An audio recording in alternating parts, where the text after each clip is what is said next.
Pernah ada orang hartanya itu habis karena ngobati ibunya. Terus datang ke saya, dia sumpek karena hartanya habis ngobati ibunya. Terus dia bilang, Gus, saya ini sekarang sudah miskin karena ibu saya sakit dan harta saya habis untuk ngobati ibu saya. Terus tak guyoni sama saya. Kon kepen pinter apa kepen goblok? Kepen pinter Gus. Ingin pinter apa ingin goblok? Katanya ingin pinter. Kalau ingin pinter bahasanya jangan gitu. Harta kamu itu masih di akhirat karena habis untuk ngobati ibu. Bayangkan kalau habis untuk maksiat itu habis betul. Terus dia mulai syukur. Alhamdulillah Gus, harta saya habis secara heroik karena untuk mengobati apa ibu. Sudah pinter dia. Akhirnya miskin sampai sekarang ya tetap pede saja karena masih punya tabungan di akhirat. Dan itu saya terinspirasi oleh ilmu juga. Jadi dulu Sayyidah Aisyah itu pernah nyimpan sepotong daging kambing. Disimpan untuk dimakan beliau. Karena beliau mau iftar ya, mau buka atau apa. Singkat cerita, karena bawaan keluarga Nabi itu sakhok, ada orang minta dikasihkan. Suatu saat, akhirnya kan habis. Terus Nabi tanya, yang daging tadi di mana? Habis. Terus Nabi cara menjelaskan itu indah sekali. Harta kamu itu baju yang kamu pakai, nanti ya rusak. Yang kamu makan, nanti ya ke WC. Wa tasaddaqta fa abqaita. Memang di semua riwayat itu pakai dhamir mukhatab mudzakkar. Meskipun asal-usul riwayat itu untuk Sayyidah Aisyah. Karena untuk umum. Yang kamu sedekahkan tuh yang masih. Kamu jangan bilang kamu sedekahkan tuh yang habis. Yang kamu sedekahkan tuh yang masih. Misalnya saya punya uang 1 miliar misalnya. Terus pernah tak sedekahkan ke fakir miskin atau ke kiai atau ke pondok 1 juta. Itu yang mesti masih. Karena kadung di luar kekuasaan kita. Kadung lillahi ta'ala. Justru yang masih itu yang potensi nanti untuk hal-hal yang kurang positif. Semenjak itu orang sedekah itu begitu entengnya karena itu yang masih. Ya tapi tentu sarannya yang tepat ya. Saya sekarang sering kampanye sedekah tepat. Karena misalnya sering saya itu didatangi orang kaya. Sudah dapat gratisan gerutu. Gerutu itu geremeng. Nah ini kita sudah pakai buminya Allah itu gratis. Pakai airnya ya gratis. Pakai oksigen ya gratis. Kok masih gerutu itu sudah jadi hamba yang nggak bener itu. Dibayangkan kalau kita pakai oksigen bayar, pakai buminya bayar, pakai airnya bayar semua. Kayaknya kita tidak mampu membayar ya. Dan kita sama Allah hanya disuruh ikrar, disuruh sujud. Pentingnya ilmu satu bahwa itu akan menjadikan satu perilaku. Misalnya begini ya, dulu itu kiai-kiai Jawa zaman dulu itu berpatokan karena dulu pemerintahan Hindia Belanda, seorang lagi masih pemerintahan Hindia Belanda. Itu dalil yang sering diutarakan itu sebaik-baiknya umara itu yang datang ke ulama, terus sejelek-jeleknya ulama itu yang datang ke umara. Tapi semenjak pemerintahan Indonesia dan kemudian ditandai beberapa tokoh kayak Gus Wahid putra Kiai Hasyim jadi Menteri Agama, ada Gus Wahib putra Kiai Wahab juga jadi Menteri Agama, ada Kiai Fathur Rahman keluarga Mbah Maimun, keluarga Sarang juga pernah jadi Menteri Agama. Kemudian bersamaan dengan itu dibangunlah satu pegangan ilmu. Pegangan ilmu ini penting karena ini yang mengilhami semua orang Islam, terutama ya utamanya ulamanya. Ada seorang ustadz, seorang guru ngaji yang karena melihat rata-rata penguasa itu zalim ya, datang ke Harun Ar-Rasyid. Ini perlu disemak, datang ke Khalifatullah atau Amirul Mukminin Harun Ar-Rasyid. Karena beliau seorang raja tentu terduga lah atau ya umumnya atau gimana lah istilahnya itu ya rata-rata ya agak seenaknya namanya raja, namanya penguasa. Ini dalam pikiran ustadz itu tidak mesti dalam fakta. Kemudian si ustadz itu matur, ya Amirul Mukminin inni nasihun lak famusyaddidun alaika fala tajidanna fi nafsika syai'an. Saya ini mau nasihati Anda, kemudian saya cara nasihati itu keras. Tolong jangan dimasukkan hati. Dia bilang famusyaddidun alaika. Saya nanti kalau nasihati itu keras sekali. Tolong dimaklumi, karena ini penting, karena Anda harus dinasihati secara keras. Tapi sebelum nasihat itu diutarakan, kata Harun Ar-Rasyid, karena beliau Bani Abbas dan beliau orang alim, termasuk muridnya Imam Malik. Kata Harun Ar-Rasyid, uskut, kamu diam Ustaz. Inna Allaha ta'ala arsala man huwa khairun minka ila man huwa syarrun minni. Wa ma'adhalika yakulu Allahu ta'ala faqula lahu qawlan layyinal la'allahu yatadzakkaru aw yakhsha. Jadi ini sekaligus etika dan norma ya bagi semua dai di Indonesia dan semua kita. Wahai Ustadz kamu diam. Allah Ta'ala itu ngutus orang yang lebih baik ketimbang kamu, yaitu Nabi Musa, ke orang yang lebih jelek ketimbang saya, yaitu ke Fir'aun. Itu saja harus pakai etika faqula lahu qawlan layyinan. Kamu harus ngomong yang halus. Jadi intinya ini Harun Ar-Rasyid komplain. Kamu itu kalau jadi ustadz ngaji kira-kira gitu. Jadi betapa baiknya orang dulu memahami Quran. Jadi Quran itu dibaca, kemudian kita mungkin baca terus jadi cerita. Mungkin ada yang baca jadi perilaku, ada yang baca kemudian itu mengilhami, membentuk. Nah kira-kira itulah yang membentuk kiai-kiai alim di NU, di beberapa pesantren maupun orang-orang alim di luar NU. Asal apa ya, ngajinya dan bacanya seperti kita, pasti seperti itu. Karena cara berpikir tadi sudah. Jadi akhirnya si ustadz tadi keluar dan minta maaf, anta a'lamu minni, ternyata engkau lebih alim ketimbang saya. Jadi kalimat famusyaddidun alika, saya akan keras cara memberi nasihat. Itu yang diket, yang dipotong, yang dibatalkan atau yang diralat oleh Khalifatullah Harun Ar-Rasyid. Yaitu dikatakan Inna Allaha ta'ala arsala man huwa khairun minka ila man huwa syarrun minni. Yaitu Allah mengutus orang yang lebih baik ketimbang kamu, yaitu Nabi Musa, ke orang yang lebih jelek ketimbang saya, yaitu Fir'aun. Itu pun harus faqula lahu qaulal layinan. Cara berdakwah harus dengan kata-kata yang halus, yang lembut, yang indah. Dan dengan kata-kata itu diharapkan la'allahu yatadzakkaru aw yakhsha. Semoga yang didakwai menjadi ingat. Sehingga dengan kemampuan ilmiah seperti ini menjadi pegangan bersama bahwa kita sebagai dai atau sebagai tetangga atau sebagai sama-sama warga Indonesia, bawaan kita memang harus faqula lahu qaulal layinan la'allahu yatadzakkaru aw yakhsha. Kemudian dalam disiplin ilmu yang lain, halus itu tidak kuat. Angin itu ya halus, tapi kalau di manage itu jadi kekuatan yang dahsyat. Begitu juga air dan sebagainya. Sehingga tidak perlu khawatir terus kalau dakwah halus itu tidak punya efek yang signifikan. Tidak juga. Allah Ta'ala itu pengelola angin. Angin itu kekuatannya dahsyat. Sehingga Nabi Sulaiman dikasih kekuatan angin dan bisa terbang kemana-mana. Kemudian sekarang jadi teknologi yang banyak memanfaatkan angin. Mulai rem, mulai apa saja. Sehingga dari cerita saya ini kemudian terus kiai-kiai itu membentuk dakwah termasuk di ekonomi dengan cara yang rileks. Nah cara rileks itu satu tentu dimulai dengan ilmu. Misalnya begini, saya beri contoh. Ketika ada orang melafadzkan kalimat la ilaha illallah, tiada Tuhan selain Allah. Kemudian kalimat ini mungkin kalau orang NU baca itu rutin ya, karena kiainya kelamaan ya yang ikut sambil tidur ya. Kalau tahlil itu disebut kiai tertentu itu mesti yang belakang wah suwi itu kalau kiai itu lama itu. Nah kiainya juga karena jadi lakon ya kan lebih semangat karena pegang mic. Biasanya gitu di NU itu. Kalau khotib mesti semangat karena yang pegang mic, yang dengerin mesti ngantuk karena monoton gitu. Karena yang mendengerin sudah tahu pasti nyuruh baik meninggalkan yang jelek. Jadi ilmunya sudah disimpulkan dulu. Setiap yang tidur di masjid mesti tak tanya kenapa tidur. Ilmunya tidak ada perkembangan, Gus, nyuruh yang baik meninggalkan yang jelek. Tapi kalau ilmunya agak ada perubahan kan dengar semua pasti nyuruh yang jelek meninggalkan yang baik, karena watak manusia itu agak-agak suka fitnah, itu suka geger. Tapi kalau monoton itu mesti enggak itu. Tapi yang menjadi pegangan kita, saya ulang lagi, itu ilmu dulu. Saya ulang lagi itu ilmu dulu. Saya berkali-kali menyontohkan, kalau ada orang kafir, orang yang tidak bersyahadat 70 tahun, kemudian dia bersyahadat sekali saja di akhir hayatnya. Itu kata Allah, qulil ladzina kafaru iyantahu yughfar lahum ma qad salaf. Katakan ke mereka yang kafir jika dia mau bersyahadat, itu masa lalunya diampuni semua.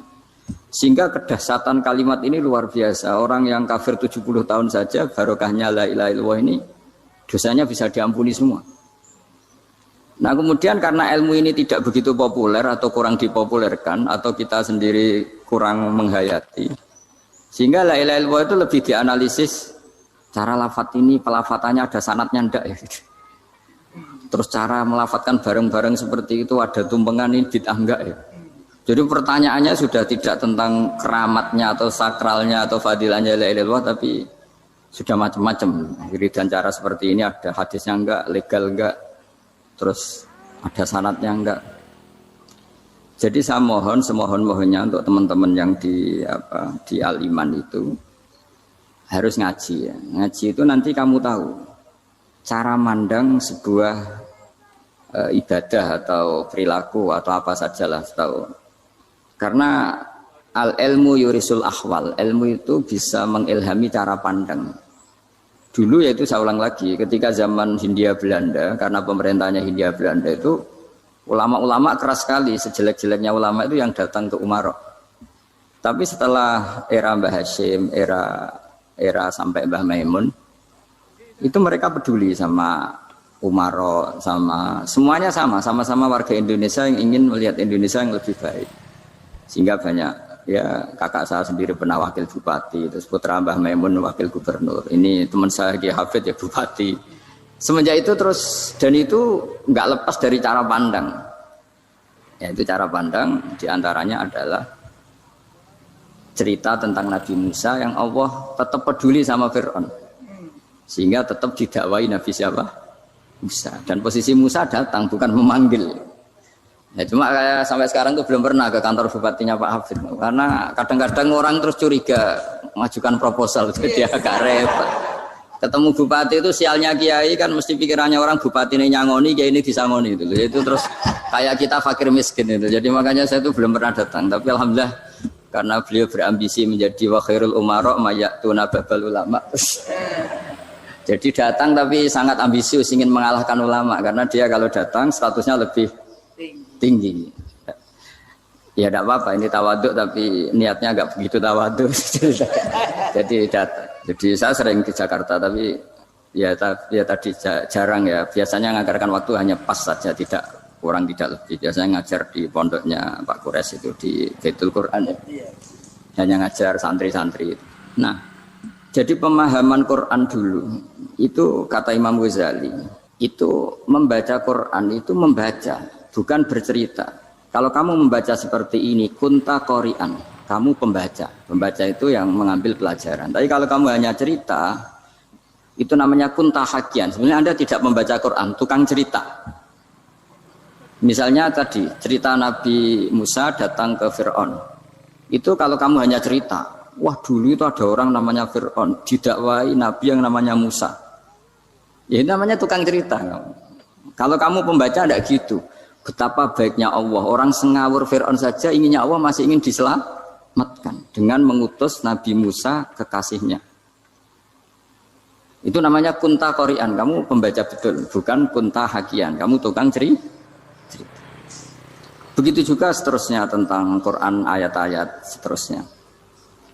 Sehingga yang diharapkan dari pembacaan Quran itu memang kita sebagai ahli baca, ahli mu'tabir ya, ahli yang ngambil pelajaran, bukan tukang apa? Cerita. Sehingga dulu ketika Sayyidina Umar radhiyallahu anhu ketika membuka Baitul Maqdis atau Baitul Muqaddas dan diajak syukuran, pesta-pesta makan itu. Beliau enggak mau. Ketika ditanya kenapa engkau enggak mau? Alasannya itu langsung beliau baca Quran. Jadi saya punya sekian contoh. Saya ulang lagi, saya punya sekian contoh. Orang-orang dulu dengan Quran itu menyatu, bukan sekedar dihafal tapi menyatu. Sehingga bawaannya itu sudah Qurani, sudah Qurani. Saya beri contoh pertama Rasulullah SAW, nanti Umar kedua. Rasulullah itu pernah nggak makan sampai 3 hari. Terus ditanya oleh sahabat, lalu kekuatan engkau bisa hidup apa? Terus menghentikan al-aswadani, maksudnya itu tamar dan air, hanya makan kurma dan air. Tapi beliau tidak ketemu roti atau tidak ketemu nasi lah kalau orang Indonesia. Ketika hari ketiga dikasih makan oleh sahabat, dipotongkan kambing, kemudian baru makan 3 lukmah, kira-kira ya 3 asupan nasi, berhenti. Padahal sahabat yang lapar sama dengan Rasulullah itu membayangkan Nabi itu sampai kenyang, sampai apa. Tapi ketika ditanya, seperti ini pun nanti ada hisabnya. Walatus alunna yauma idzin anin naim. Jadi acara makan-makan gini itu nanti ada hisabnya. Nabi nangis. Akhirnya sahabat nggak jadi nerusin makan. Jadi ketakutan orang dulu sama ketika Sayyidina Umar dijak pesta ketika memenangkan Baitul Maqdis itu. Inna wa ta'ala ayyara qauman. Allah itu mengkritik sebuah komunitas kaum karena apa? Adhabtum thayyibatikum fi hayatikum dunya wastamta'tum biha. Kamu adalah orang-orang yang jatah nikmat kamu sudah kamu habiskan di dunia. Adhabtum itu kalian habiskan jatah kenikmatan kamu di dunia. Wastamta'tum biha, kamu di dunia sudah berpuas-puas. Maka jatah Anda sekarang di akhirat habis. Sehingga Sayyidina Umar enggak mau pesta-pesta karena takut jatah nikmatnya habis. Kata beliau terus astabqi thayyibati, akan saya sisakan sisi-sisi kebaikan saya supaya ndak habis. Corong Jawa itu aja dientek-entekno biar jatahnya masih. Sehingga di dunia kiai itu ya meskipun saya akrab bupati, akrab mungkin wakil gubernur, saya itu ya jarang ketemu. Karena kalau orang Jawa bawaannya ketemu ya makan-makan, guyon-guyon. Nak keterusan ras di mlebu swarga. Makanya saya pastikan Pak Yusuf Mansur ke sini tidak akan saya jamin, biar aja, biar jatahnya masih. Jadi ini bukan karena saya bakhil, biar jatahnya masih. Mendit menyelamatkan. Ya, jadi itu ilmunya kiai. Nah, efek dari ilmu ini dahsyat. Kalau Anda berpikir tentang nasib Anda di akhirat, nanti bawaannya juga tidak akan mudah menyalahkan orang lain, tidak akan menghakimi orang lain karena sibuk dengan dirinya sendiri, tapi tidak dengan makna egois, tapi makna orang baik itu siapa? Orang yang sibuk dengan aib pada dirinya, dengan kekurangan pada dirinya, saking sibuknya mikir aibnya sendiri, tidak sempat mengoreksi aibnya orang lain. Itu awal ilmu. Ilmu itu tidak dimulai dari larangan. Kalau larangan karuan, tidak termasuk ahli surga, orang yang suka mengadu domba, tidak termasuk orang baik yang cari kesalahan orang lain. Itu namanya pelarangan. Tapi ilmu itu di atas nahi, di atas pelarangan itu. Kamu punya kesadaran bahwa kamu itu yang penting selamat dulu, jangan memikirkan orang lain. Dengan makna bukan egois, tapi dengan makna supaya tidak menyalahkan orang lain. Nah, saya termasuk ya boleh dikatakan kiai lah, yang paling fanatik bahwa semuanya itu harus dimulai dari ilmu. Ya saya ulang lagi, dimulai dari ilmu. Nah, dari sini kemudian saya berharap Indonesia menjadi damai, menjadi baik. Itu bukan karena kita baik-baik banget, ya tidak mungkin kita ada nabi, tapi karena sudah sibuk dengan memikirkan kesalahan diri sendiri. Sehingga misalnya kita baca Quran, Rabbana dzalamna anfusana, lalu kita langsung ingat betapa hubungan kita dengan Allah itu harus ikrar dulu, merasa zalim dulu, merasa salah dulu. Nah, kalau semua orang merasa salah di depan Allah itu mesti bawaannya enggak mudah menyalahkan orang lain, karena kita bilang Rabbana dzalamna anfusana. Nah, itulah ilmu-ilmu yang mungkin banyak pembaca Quran tapi hanya baca, atau kalau baca ini tok disebut al-haqi, ahli cerita. Yang dibutuhkan itu al-qari, pembaca kemudian mu'tabir, kemudian mau beriktibar. Seperti yang dilakukan tadi Harun ar-Rasyid tadi.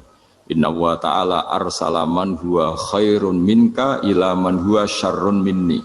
Wa ma'adzalika yaqulu wa ta'ala faqula lahu qaulal layyin.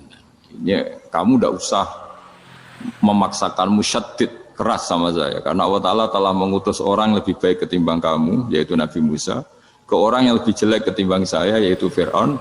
Itu saja harus beretika. Faqula lahu qawlan layyinan la'allahu yatadzakkaru aw yakhsha. Dan alhamdulillah bawaan kita sebagai orang timur atau orang Jawa itu kalau mau ngandani orang itu halus sekali. Di antara bentuk kehalusan kata-kata diceritakan di ayat lain. Ketika Nabi Musa ketemu Fir'aun, dawuhnya begini, fakul apa itu yang di juz 30 yang juz 30 ini yang bagian dari, kan tadi hanya fakul lahu qaulal layyinan. Lahu qaulal layyinan itu bentuknya apa? Ya, bentuknya apa? Itu Nabi Musa disuruh ngendikan sama Fir'aun. Apakah kamu mau saya nasihati? Fakul halaka ila antazakka. Halaka itu pilihan, hal itu istifham, laka itu otoritatif. Jadi betapa santunnya kalimat itu, fakul halaka ila antazakka. Jadi kalau dimaknani model Pak Hafid, model saya ngaji di sarang itu, halaka onoto iku kedue sira, berhak bagi kamu, berhak bagi Anda. Apakah Anda berhak loh mendapat nasihat supaya Anda jadi orang yang lebih baik? Halaka ila antazakka. Jadi tidak kalimat perintah, tapi kalimat pilihan. Apa engkau mau saya beri nasihat? Wahdiyaka ila rabbika fatakhsha. Dan saya beritahu kamu tentang Tuhan, dan kemudian kamu menjadi orang yang baik, fatakhsha, orang yang punya khasyah, punya. Jadi kayak apa kalimatnya itu? Napa jenengan kersa? Itu kalau orang Jogja, orang-orang daerah-daerah yang berada nyuguhi tamu itu kan, ayo makan-makan. Itu kan kayak tamunya itu kelaparan. Masa Pak Yusuf Mansur kelaparan? Tidak mungkin kan. Masa Ustaz terkenal kelaparan kan tidak mungkin itu. Monggo, napa jenengan ngersakno? Karena bisa saja tamunya itu tidak kersa, mungkin karena darah tinggi, mungkin karena takut dianggap fakir miskin, macam-macam kan orang enggak. Itu kalimatnya itu halaka ila anta zakka. Kayak apa indahnya dakwah. Halaka ila anta zakka. Itu ada kata laka itu ya terserah jenengan mau enggak. Wa ahdiyaka ila rabbika fatakhsha.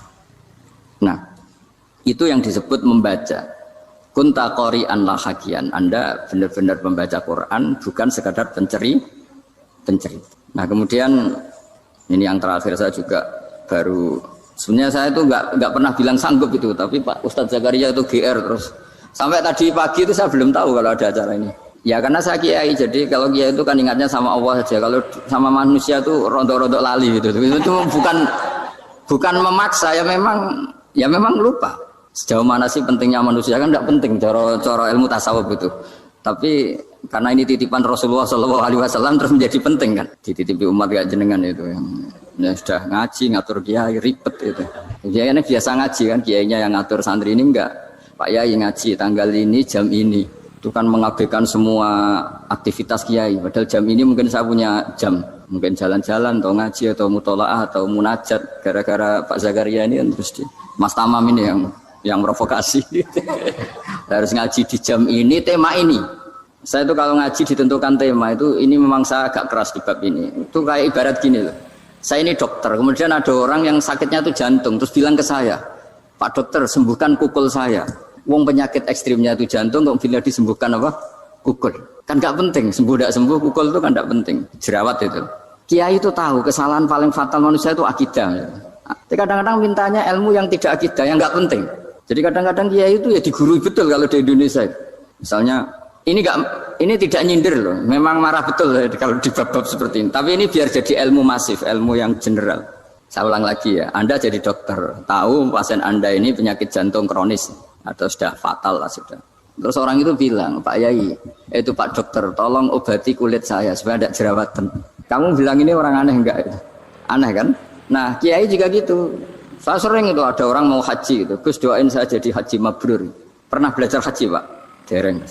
Mungkin enggak orang belum belajar nyupir terus kemudian minta didoain, Gus saya mau nyupir doain selamat. Mau nyupir aja enggak bisa kok minta doa selamat. Harusnya urutannya kan belajar dulu baru minta doa.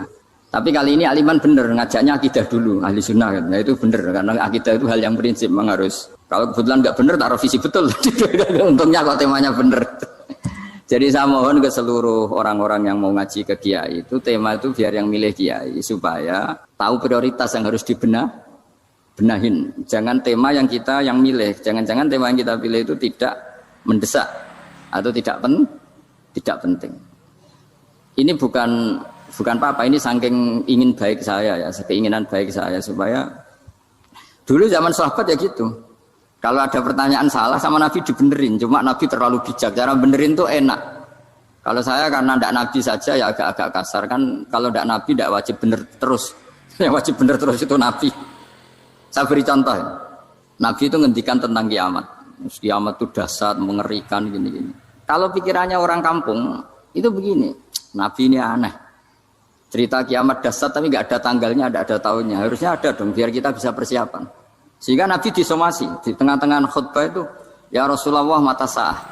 Nah, karena ini orang Bedui, Nabi nggak dengerin, masih ulang lagi. Mata sa'ah ya Rasulullah. Ketika Nabi mengabaikan itu ada dua kelompok sahabat, yang satu bilang lam yasma, Nabi tidak dengar sehingga mengabaikan. Yang kedua bilang sami'a wa kariha, Nabi sebenarnya mendengar tapi tidak berkenan.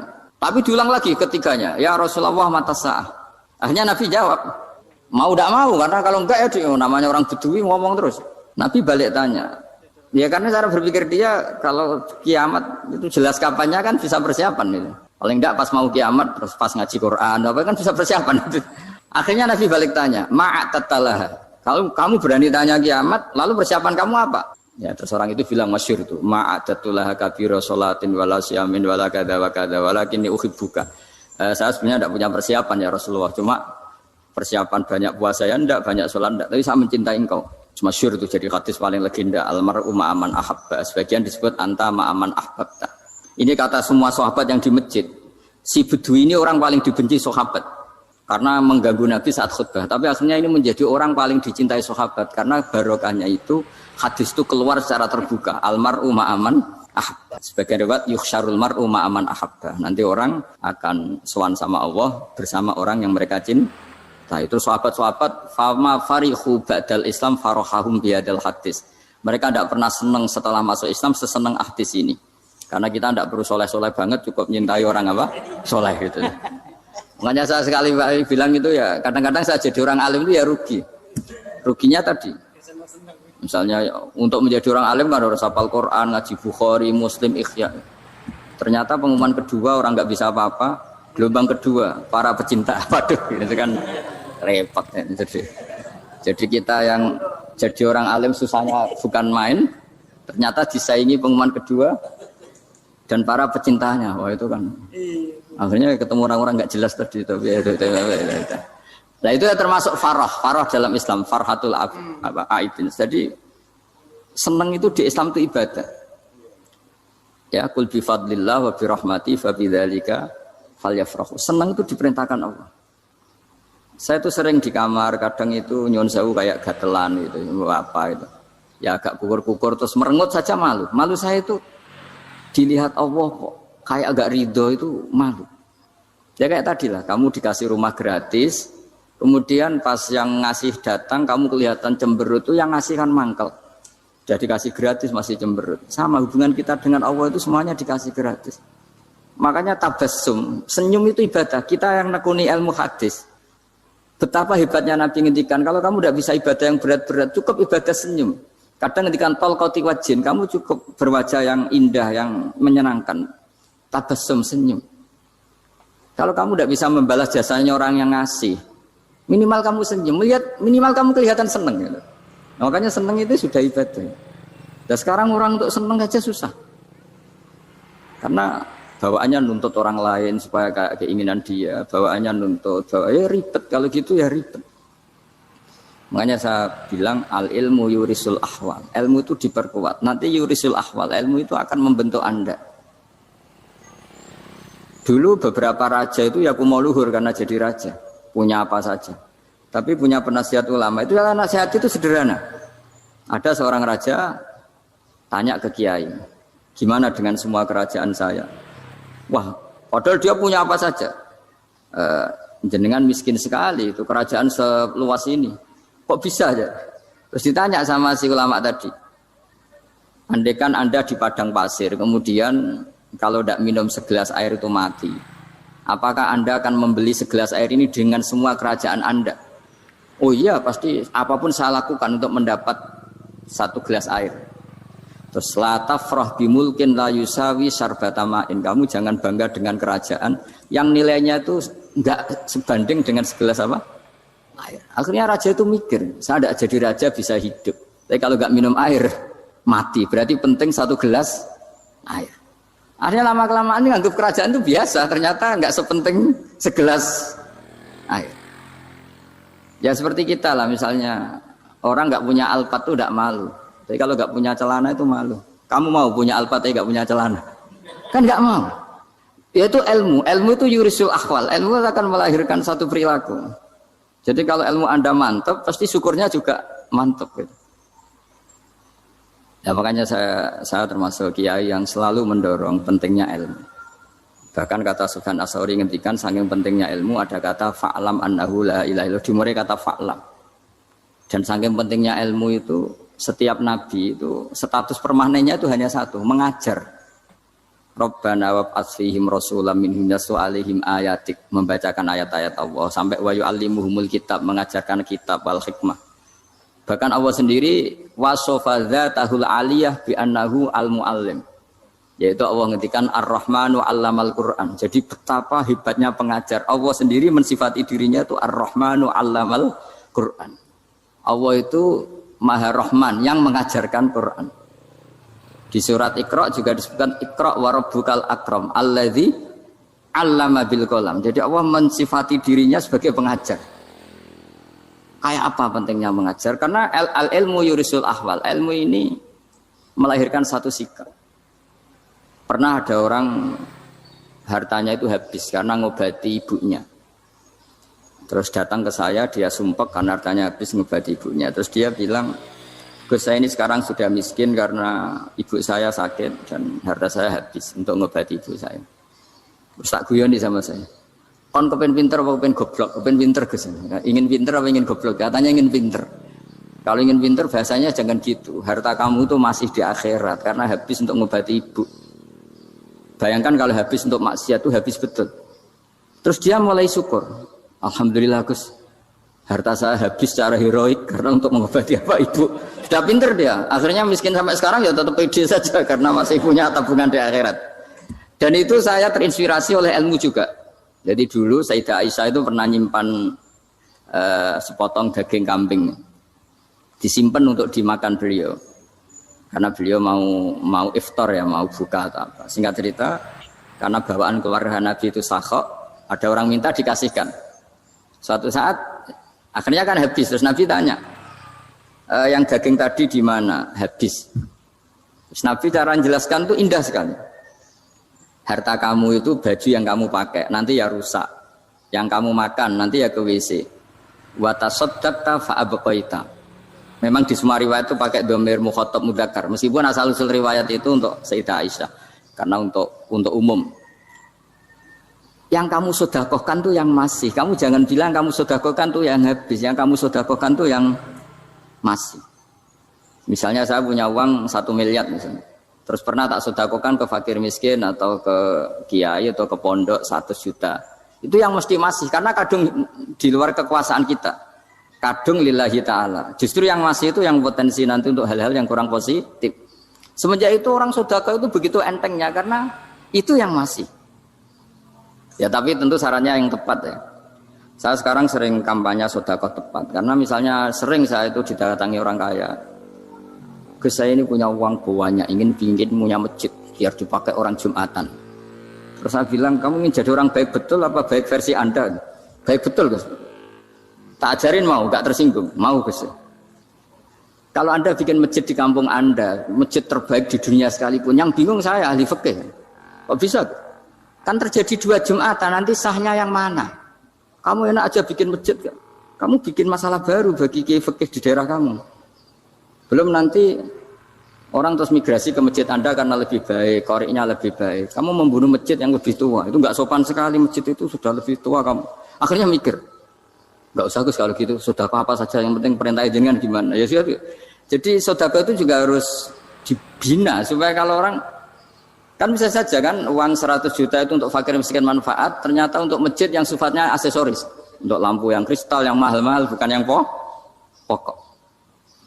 Nah, itu pentingnya ngaji ya. Jadi lagi-lagi al-ilmu yurisul ahwal. Ilmu itu melahirkan satu sikap.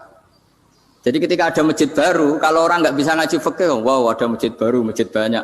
Tapi kalau yang ngaji fikih ngerti ini malah ada masalah baru karena ada ta'addud Jumatan. Gimana hukumnya 2 Jumatan dalam kondisi yang tidak mendesak? Makanya sekarang saya baru kampanye itu. Dulu itu kalau ada masjid banyak itu kan faktornya beda ormas, beda pemahaman atau agak jauh. Masih hukum sosial. Atau bawaan kondisi, misalnya di dekat UGM itu ada masjid kampung pertama, bawaan masjid karena ada kantor besar, atau bawaan ada pabrik besar, atau ada sekolahan besar. Tapi sekarang itu ada pertanyaan baru, ada masjid baru karena ada orang kaya ingin bikin masjid, itu gimana ini hukum? Nah, tapi kalau orang nggak nekuni fikih itu ya langsung wah bagus untuk bangun masjid, bagus piye gini sing kangelan memfikihkan tadi. Nah itu ilmu. Jadi kalau yang tidak nekuni fikih itu ya tidak tersiksa. Tapi yang nekuni fikih itu pasti tersiksa karena seperti itu tadi. Ya jadi saya mohon di antara cara kita dakwah secara damai itu dimulai dari Rabbana Zolamna Anfusana. Itu dipakai Nabi di redaksinya diganti dengan makna supaya kita per individu matur Allah. Apa ini zulam tu nafsi zulman kabiron katsiran. Nah bawaannya orang mengaku dolim, mengaku salah itu kan sudah tidak sempat mikir salahnya orang apa lain. Dan dari sini kemudian dia jadi orang yang tawadhu, yang ubudiyah, yang macam-macam. Sehingga Nabi itu bukan dianggap ya, pasti penjelas terbaik. Terus Allah meredaksikan wa ma tuqaddimu li anfusikum min khairin tajiduhu indallah. Apa saja kebaikan yang kamu sudah berikan untuk Allah sampai akhirat itu ya pasti kamu temukan di akhirat. Terus yang terakhir saya beri contoh orang peminta-minta sa'il. Itu Sayyid Ali Zainal Abidin kalau ada orang minta-minta terus dikasih. Misalnya dikasih ya 100.000 atau 50.000 atau 10.000 sesuai kemampuan yang memberi. Itu marhaban biman hamala zadi ilal akhirah. Saya terima kasih ya, gara-gara kamu minta uang saya jelas sudah sampai akhirat. Coba kalau di rumah bisa saja untuk hal yang tidak positif. Jadi bawaannya itu cara pandang itu rubah. Jadi sebenarnya kalau kita ngasih uang di masjid, ngasih kiai atau ngasih fakir miskin, ya uang itu yang masih bukan yang habis. Yaitu watasodak kata fa'abqaita, yang kamu berikan tuh hakikatnya yang masih. Karena sudah ada kamu otak-atik lagi, makanya disebut wakaf. Sebenarnya wakaf itu dulu secara makna lughat, saya ulangi secara lughat. Maknanya itu sudah berhenti, wakafun maknanya berhenti. Nah sedekah itu dari kata sedekah maknanya benar. Orang yang sering sedekah berarti imannya benar. Orang yang uang sudah diberikan berarti dia sudah terputus, wakaf berhenti dari hubungannya dengan dia. Sudah dikasihkan berarti selesai. Sehingga wakaf dan sedekah itu sebenarnya maknanya saling melengkapi. Kemudian orang-orang fikih karena ada disiplin ilmu tertentu, wakaf itu untuk sedekah yang permanen, yang abadi, kemudian sedekah untuk infak. Tapi itu kan hanya istilah-istilah dalam disiplin ilmu. Sebetulnya kalau pakai ilmu yang umum, sedekah ya bisa disebut wakaf, wakaf ya bisa disebut apa? Sedekah. Karena maknanya sedekah itu wakaf. Wakaf itu apa? Qat'u raqabatil malik an hadal mal atau an malih. Hubungan pemilik harta ini terputus dari harta itu. Jadi misalnya saya sudah wakaf tanah ini ke masjid, sudah diterima. Mbok saya kepikiran gadekan atau menjual sudah tidak bisa, sudah berhenti di situ saja hubungan saya dengan kepemilikan harta itu. Makanya disebut apa? Wakaf. Dan kalau saya wakaf berarti menunjukkan kebenaran iman saya karena sudah menafkahkan sebagian harta untuk Allah Taala. Itu sodak. Makanya bahasa Arab itu gampang ya. Kalau sodalqoh, sodaqoh. Orang kalau bayar mahar disebut sodak karena menunjukkan cintanya. Teman yang setia disebut sodik karena ya benar dalam berteman. Abu Bakar disebut as-siddiq karena sangat membenarkan kanjeng Nabi dan seterusnya dan seterusnya. Jadi begini ya, kalau dalam fikih Islam, misalnya ini ada di beberapa literatur fikih, di semua fikih, baik mazhab Syafi'i, Hanafi, Hambali, di semua kitab fikih. Misalnya ada orang mau masuk Islam, terus konsultasi sama ustadz atau sama kiai, Pak saya mau masuk Islam, kamu nggak boleh ngambil sikap monggo ngeteh dulu, tidak boleh. Atau apalagi jajak ngobrol dulu, karena 5 menit kita mempersilahkan ngopi dulu itu artinya dianggap kita membiarkan dia dalam keadaan kafir 5 menit dan kita dianggap ikut tanggung jawab. Sehingga di bab, ada ulama yang ngebabkan itu sampai di bab murtad. Termasuk murtad adalah orang yang dimintai mensyahadatkan non muslim kemudian disuruh ngopi dulu atau ngeteh, karena dianggap pembiaran sekian menit masih berstatus kafir. Jadi ibaratnya gini ya, kalau kita mungkin baru bapak-bapak baru pakai celana pendek terus ada orang kecelakaan di jalan, saya tak pakai baju dulu nanti baru kamu saya selamatkan, itu kan naif. Kalau begitu saja naif, apalagi orang yang kafir kemudian pas mau minta disyahadatkan kita bilang monggo mandi-mandi dulu, ngeteh-ngeteh dulu. Berarti ada pembiaran sekian menit, dia masih berstatus kafir. Artinya begini, kalau dia saat itu kok dimatikan oleh Israel, berarti mati dalam status kafir. Dan kita ikut tanggung jawab karena harusnya bisa Islam, andai kan kita mensyahadatkan saat itu juga. Jadi itu bab-bab yang dianggap ekstrim dalam kutubil fikih, bab-bab fikih.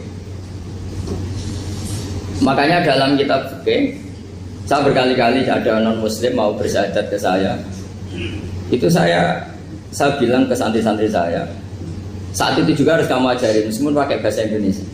Yang penting status kafirnya apa? Zina. Baru setelah itu ada hukum sesial ya, mungkin kita nawarin teh atau kopi atau apa.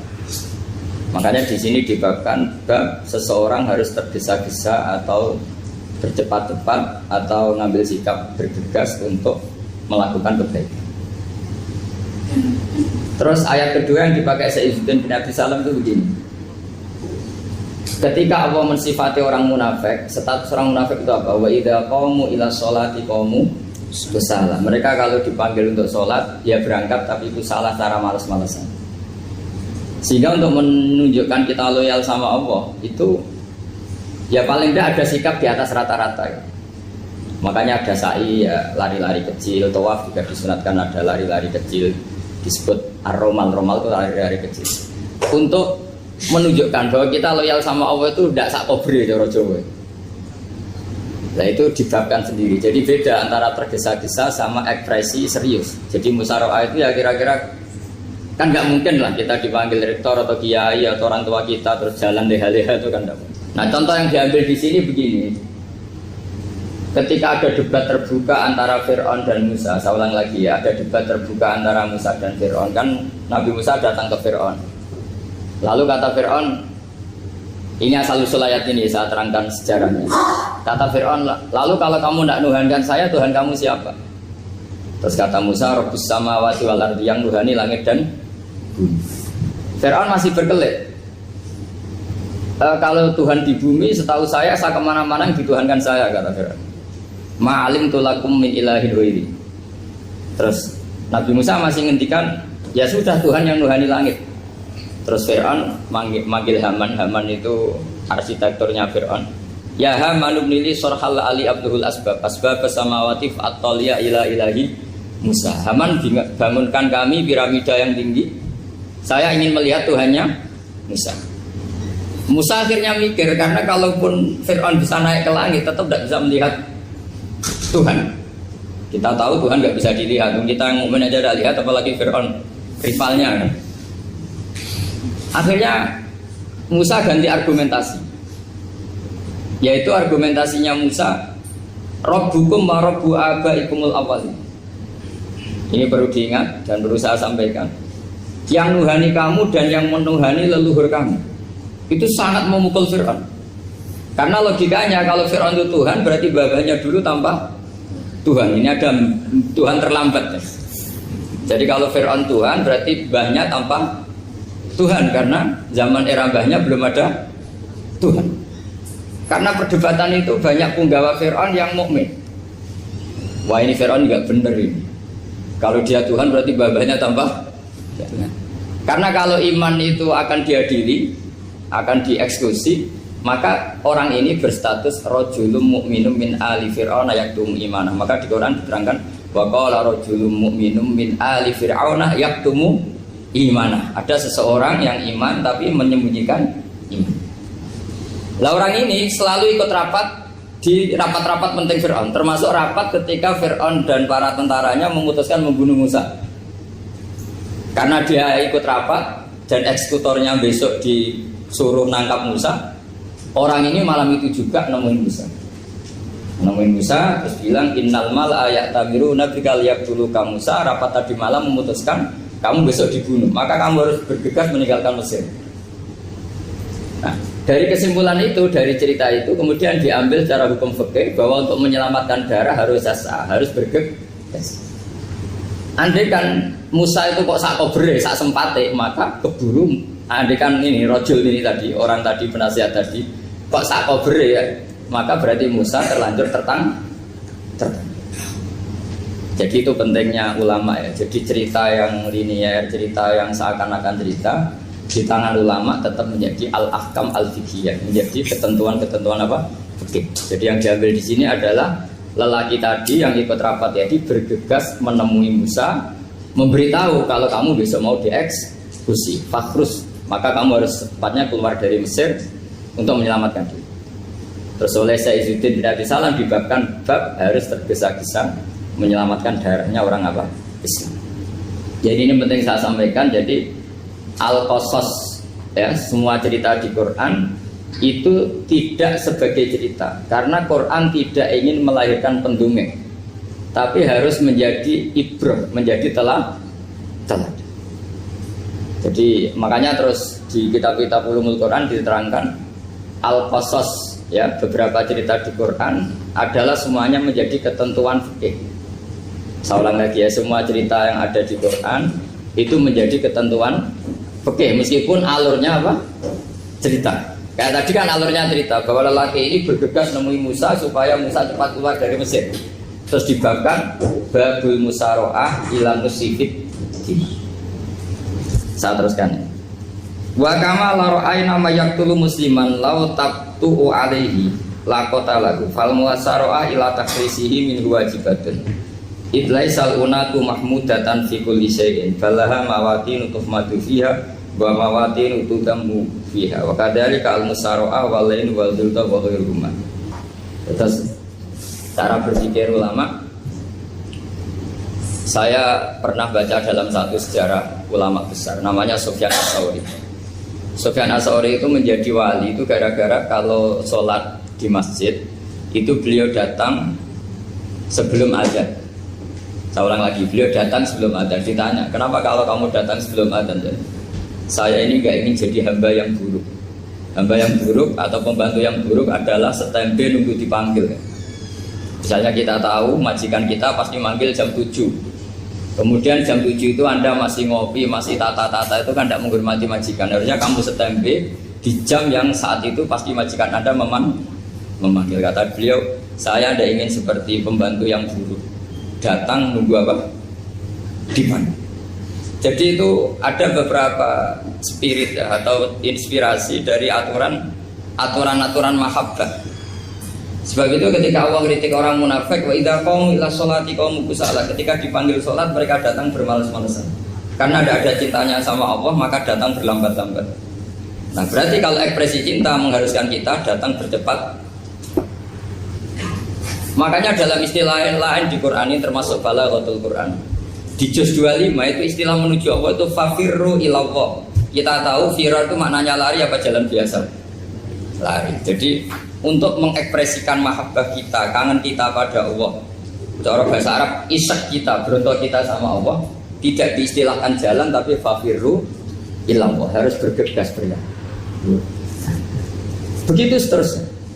Maka kalau ada orang Islam, terus ini konsekuensi hukum, ada non muslim minta, Pak Bah, saya tolong ajarkan syahadat. Nggak boleh saya bilang gini, monggo ke dalam dulu. Padahal perjalanan ke rumah saya misalnya setengah jam, nggak boleh. Saat itu meskipun sambil berdiri-diri harus kita tauhidkan. Kamu yakinnya Allah itu satu, Tuhan Allah, harus. Karena kalau ada perjalanan ke rumah 5 menit terus dia kecelakaan, belum syahadat, statusnya mati apa? Kafir. Dan kita ikut terlibat karena sebetulnya bisa mengislamkan saat itu juga. Analoginya kayak tadi lah. Orang kecelakaan di jalan karena kita pakai celana pendek, contoh Syria nih, saya tak pakai baju dulu. Habis itu dilides truk. Itu kan kita ikut salah karena kita yang punya kesempatan. Tentu yang disalahkan yang punya kesempatan. Karena merubah status dari potensi kelides truk menjadi sama sekali gak potensi kelides truk dengan kita inggirkan. Meskipun kita dalam keadaan tidak ideal. Sama. Orang kafir yang mau masuk Islam itu umumnya kiai-kiai kan kadang sebagian disuruh mandi dulu, itu salah sebenarnya. Itu salah sekali. Sangat salah, apalagi nunggu seremonial di masjid, nunggal toko-toko itu bujutnya salah. Itu gak cuma salah, bujutnya salah. Jadi salah yang akut. Itu salah besar. Kalau seremonial monggo, tapi kalau mengislamkannya harus saat itu. Apalagi seremonial seminggu lagi nunggu tokoh terkenal, nunggu di syuting dulu, wah itu perilaku so, itu bukan mengislamkan itu. Makanya kita yang sebagai peneliti fikih itu kadang itu enggak srek gitu. Masa mau Islam nunggu di masjid dulu, di syuting dan tokoh-tokoh, itu salah. Itu sama biar kamu lihat orang kecelakaan mau menyelamatkan, ini ada wartawan enggak ya? Minta di syuting dulu, sedang mati ini kan. Jadi kita normal saja dalam Islam, sesuatu yang mendesak, yang emergensi ya perlakuannya harus cepat.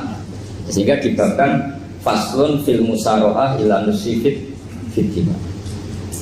Jadi ada beberapa contoh di Quran memang aturannya seperti itu. Makanya semua redaksi Quran tentang menuju Allah diredakseno fafirru ilallah. Makanya di tawaf ada ekspresi romal, jalan agak cepat. Di sa'i juga ada momen-momen kita harus romal berjalan cepat. Di beberapa aturan juga seperti itu. Ya saya ulang lagi, di beberapa aturan Islam juga seperti itu. Nah sekarang efek di hukum haji. Saya banyak baca literatur haji. Haji dalam aturan Islam itu wujuban tarofian, wajib yang tidak langsung mendesak. Kemudian semenjak ada fakta kita harus nunggu, daftar tunggu. Itu kita sebagai ahli fikih itu gamang. Misalnya gini, saya umur 20 punya uang, sekarang berapa daftar? 25 juta ya. Saya umur 20 punya uang 25 juta. Saya jomblo misalnya, ya butuh nikah, ya butuh macam-macam. Itu wajib daftar haji apa enggak? Karena kalaupun daftar nunggu 20 tahun. Nah sekarang kalau ada orang umur 50 tahun punya uang 25 juta, menurut Anda wajib daftar saat itu apa enggak? Mau daftar saja bisa game gitu. Jadi kalau misalnya umur 50 ditambah 25 kan 75. Itu kalau orang sumpah sudah cepat mati itu. Maka itu menjadi pertanyaan, apakah fikih ini kita rubah? Karena dulu kan orang itu longgar semua. Karena haji zaman Nabi pun tidak langsung dilakukan saat pertama diwajibkannya haji. Jadi Nabi punya sisi unik. Pertama ada tahun diwajibkannya haji, Nabi tidak langsung haji. Sebab itu ulama berkesimpulan kalau wajibnya haji tidak langsung. Maka fikih itu memang unik. Sholat juga gitu.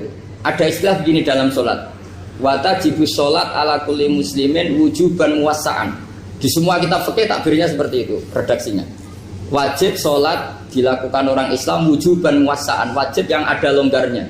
Sehingga ketika zuhur jam 12 WIB kita dengar azan, boleh sholat setengah 1, jam 1, setengah 2, jam 2. Karena memang wujuban muwassa'an, memang ada batas akhir waktu misalnya sampai setengah 3. Nah problemnya begini, misalnya setengah 1 Anda pasti dipanggil majikan kamu yang diharuskan melakukan satu aktivitas, misalnya Anda pilot, yang nggak mungkin sholat lagi di kokpit. Apakah status wujuban muwassa'an, wajib yang longgar menjadi hilang karena setelah itu tidak ada kesempatan lagi sholat? Apa tetap kita sebagai ahli Islam yang agak balelo tapi alim, misalnya ya sudah tetap jadi pilot, nanti kan ada aturannya sendiri, ada rukhsahnya sendiri, ada kemurahan sendiri kita sudah jadi pilot. Misalnya sholat tanpa harus menghadap kiblat, sholat yang tetap di perjalanan. Kira-kira Anda kalau jadi ahli fikih milih mana? Milih harus sholat di depan, apa tetap memberi kelonggaran? Gak apa-apa sholat sambil apa? Nyuper ya, sambil pilotin apa pesawat. Anda milih mana? Karena kalau konstitusi ilmu itu memang harus ada, dengan tanda kutip ya, memang harus ada nakalnya. Kalau nggak nakal malah gak sah. Memang unik ilmu itu. Karena ilmu itu kalau dipaksakan lurus terus, itu nanti malah bengkok karena menghilangkan rukhsahnya Allah, kemurahan Allah. Tapi kalau dipaksakan rukhsah terus, murah terus, nanti dianggap menyepelekan hukumnya Allah. Maka kita yang ahli fikih itu pusing. Misalnya saya sering ditanya, Gus saya ini supir bis, kan musafir terus, berarti saya boleh tidak puasa terus pada Ramadan? Coba kalau ada jadi ahli fikih mesti bingung. Mau boleh, ya boleh terus supaya orang nggak peduli sama Ramadan. Mau mengatakan wajib puasa, kayak nggak peduli dengan kemurahan Allah yang membolehkan musafir tidak puasa. Coba loh, Anda jangan jadi ekstremis yang misalnya bantah tok, protes tok, ini kan. Jadi memang mengkaji ilmu itu. Ya makanya dengan tanda kutip itu harus ada nakal. Tapi nakal yang baik bukan nakal. Nakal itu kalau bahasa Jawa itu kan tidak harus dosa. Seperti anak kecil, menek-menek itu, tuh bocah kok nakal. Padahal anak kecil menek itu haram dah. Enggak kan? Malah orang tuanya yang bentak itu yang haram. Yang nakal betul ya ibunya yang bentak cerewet itu, karena ibunya orang yang sudah mukallaf, sudah tua, salah langkah yaitu Kalau anaknya naik meja itu ya sebetulnya bahasanya tidak nakal, lucu. Oh jelas pinter conggo iso munggah meja, harusnya diapresiasi. Tapi rata-rata ibu semua akal macam gelas. Coba, malah boe malah macam tabungan. Bapaknya malah tukang nguras tabungan. Sebetulnya senakal-nakalnya anak kecil itu nakal orang tuanya, itu pasti. Karena ini sudah kena kitab, sementara anak-anak belum kena. Saya pernah punya tamu, karena di tradisi Kiai itu sering punya tamu. Bapak ibunya itu kultus sama Kiai, bentak anaknya disuruh salim sama saya. Anak kecil kan nggak mau jalan-jalan terus, marah.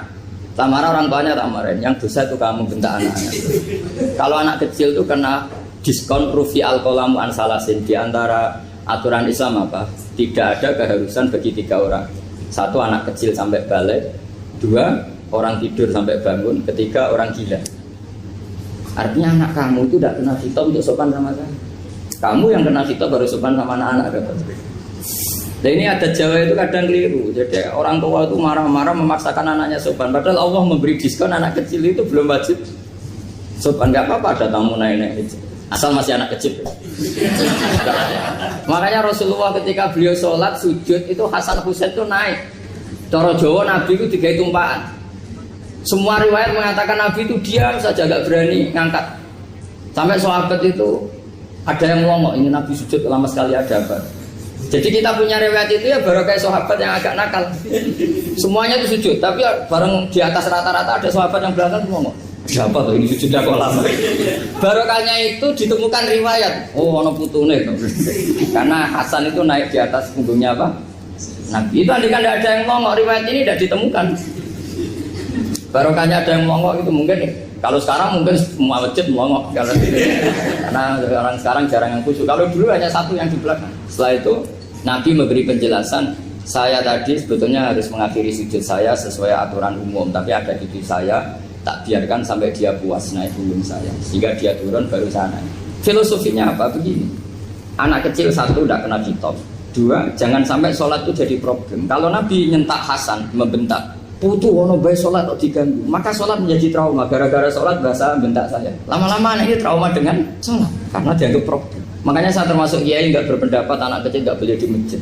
Sering kan anak kecil di masjid ayat khutbah ramai. Saya termasuk setuju tetap boleh. Kalau dibentak di masjid maka dia trauma dengan masjid. Saya ke masjid dibentak. Lagi pula kadang-kadang orang tuh gaya-gayaan toh. Wah ramai orang khutbah ramai nih. Padahal kalau nggak diramein anak-anak malah udah tidur.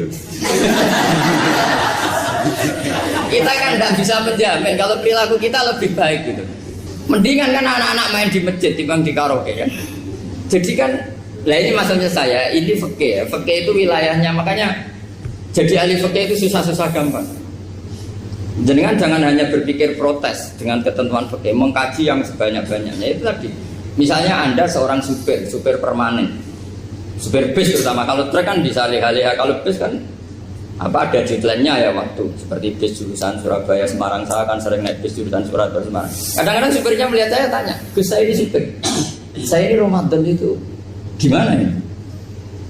Ya saya sudah ngerti setengah nakal dan senengnya dijawab rasa poso ya saya tahu. Tapi masalahnya secara fikih kalau kamu menghargai kamu harus puasa terus. Kamu melanggar konstitusi ilmu. Memang musafir punya diskon? Boleh? Tidak puasa. Pertanyaannya bayarnya kapan? Nung Syawal ya nyupir lagi. Dzulqa'dah nyupir lagi. Nanti sampai Ramadan ya.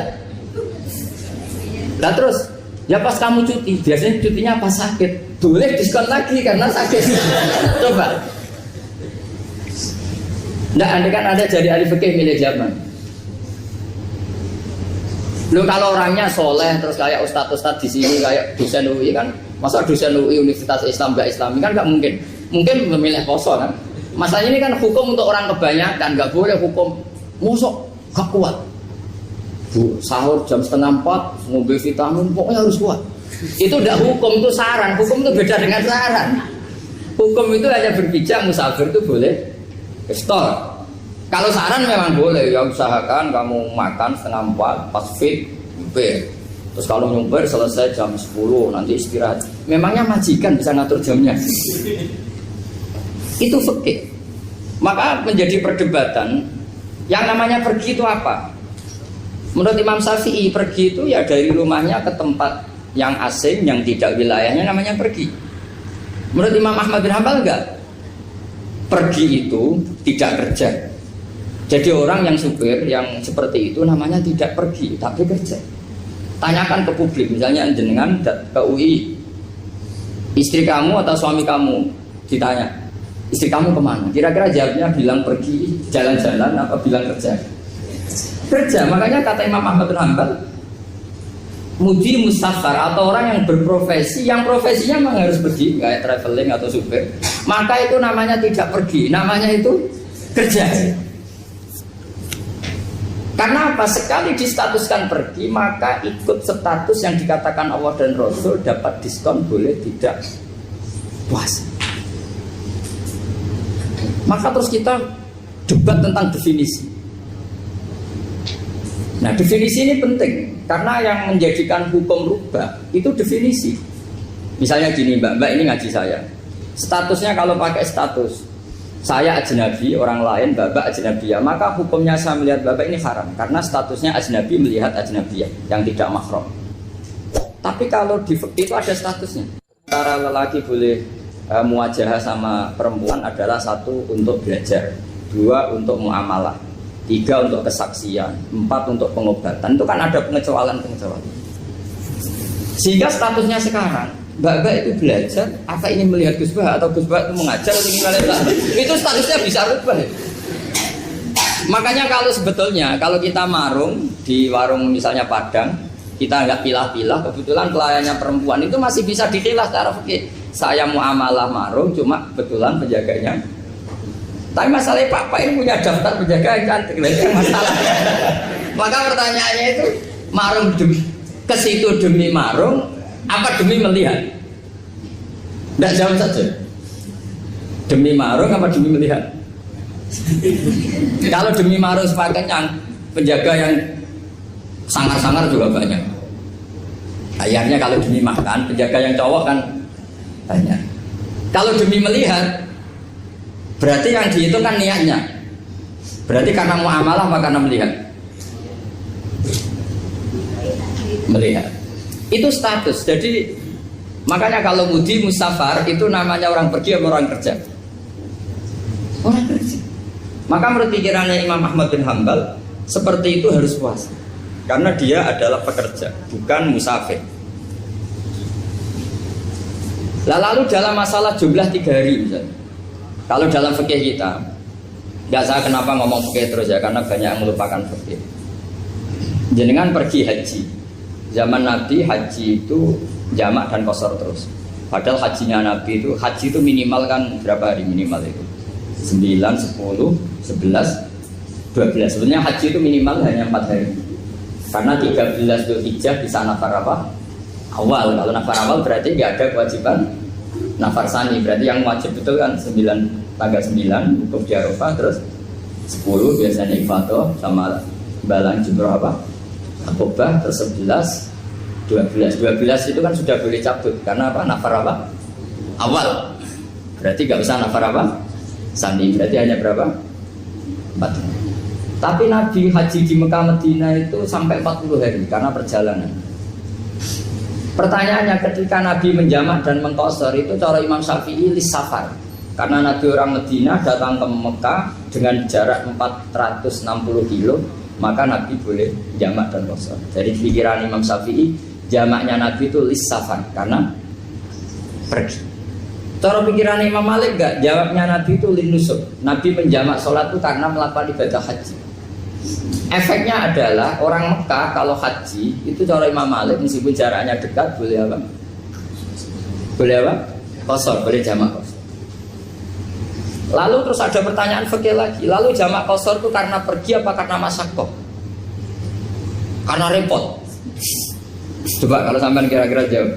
Misalnya kita orang kaya bawa uang 1 miliar naiknya Alphard, ada supirnya, ada ajudannya, pergi di jarak 100 kilo. Masyaqqahnya kan tidak ada sama sekali, apalagi di tol kebetulan nggak macet. Kira-kira boleh jamak nggak? Boleh, Gus, karena pergi, tapi kan nggak ada repotnya sama sekali. Dibanding misalnya yang ngebis bawa beras 1 kintal gitu kan, udah gitu suruhan orang lagi kan pusing. Maka fikih ini untuk memberi hukum itu, kalau fikih itu menstatuskan dulu. Ini orang boleh jamak itu karena masyaqqah apa karena safar. Lalu kalau setelah karena safar itu karena jaraknya apa tingkat masyaqqahnya. Kalau karena jaraknya ya tidak juga. Tidak juga gini maksudnya. Mungkin Anda tidak pernah terpikir begini. Kalau saya mau ke Jakarta, kemudian sampai Purworejo itu sudah waktu zuhur. Saya boleh nggak zuhur di situ sama saya? Boleh kan? Padahal perjalanan saya belum capai. Artinya nunggu boleh jamak itu setelah kita menempuh jarak itu apa menuju, sedang menuju dan niat. sedang menuju Dania, misalnya saya mau ke Jakarta, saya orang Sleman mau ke Jakarta, itu sampai mana itu Magelang itu sudah boleh jamak kan? Boleh nggak? Boleh karena saya mau ke. Nah pertanyaan secara fikih mungkin Anda tidak terlintas. Ternyata ditelepon sama istrinya nggak jadi pergi. Padahal sholatnya kadung di jamak zuhur dan asar. Apakah setelah di rumah sholat lagi? Tapi nggak pernah mikir gitu. Jadi orang fikih itu sudah pusing, makanya jangan diprotes terus. Kita ini sudah pusing, tapi orang itu enak aja protes terus. Tidak menurut jenengan nanti wajib sholat lagi enggak? Dia bolehnya jamak kan berdasar berstatus musafir. Ternyata selama Magelang ditelepon istrinya enggak jadi. Dia kadang sholat zuhur dan asar. Setelah pulang masih jam 1. Terus ada asar, wah sholat terus. Kalau ada sholat lagi apa ada? Jangan saran. Kalau saran, wah sebaiknya sholat lagi. Itu tidak hukum, itu saran itu namanya. Saran dengan hukum beda. Sholat lagi pada. Loh, ketika ada jaga itu berdasar malas atau berdasar hukum? Apa? Nah kalau Anda sholat lagi, pertanyaannya gini, Allah itu tidak punya tradisi mewajibkan 2 kali. Pertanyaan fikihnya mesti gitu. Dan saat Anda di Magelang menjamak itu melakukan sesuatu yang disahkan oleh agama. Berarti pas Anda jamak zuhur asar, sesuatu pas melakukan itu kan berstatus sah dan boleh. Meskipun setelah itu ada masalah, istri kamu nelpon terus pulang. Tapi pas itu kan sudah dinyatakan oleh malaikat sah, Anda sudah zuhur dan asar. Kalau melihat itu tidak wajib mengulang. Tapi bisa saja malaikat ada yang usil. Itu sah karena Anda berstatus musafir. Berhubung status Anda hilang, maka poin Anda sudah sholat juga hilang. Kamu milih fikih yang mana? Jadi peneliti fikih itu beda dengan orang-orang yang mendengarin protes. Beda karena nengkuni itu beda karena ada konsekuensinya. Makanya fikih itu sampai saya punya kitab fikih itu dikarang satu orang itu jumlahnya 20 jilid, per jilid itu segini. Jadi satu meja ini dikarang satu orang. Itu mulai yang presisi, yang detail sampai yang khayal. Yang khayal juga ada. Yang khayal itu tadi beliau banyak menghayalkan gini, suatu saat Anda datang ke Mekah itu hanya butuh waktu 20 menit. Zaman itu belum ada pesawat. Lalu boleh gak jamak? Boleh gak nakal? Nakal itu begini. Sampai orang kaya punya jet pribadi, misalnya Anda Ronaldo masuk Islam, orang kaya. Itu bisa gak puasa? Karena begini. Misalnya dia orang, contohnya orang Arab ya. Orang Arab, jangan orang. Dan contohnya itu dibalik saja. Di sini itu kalau imsak jam berapa? Imsak Ramadan jam berapa? 3:30 aja biar aman ya.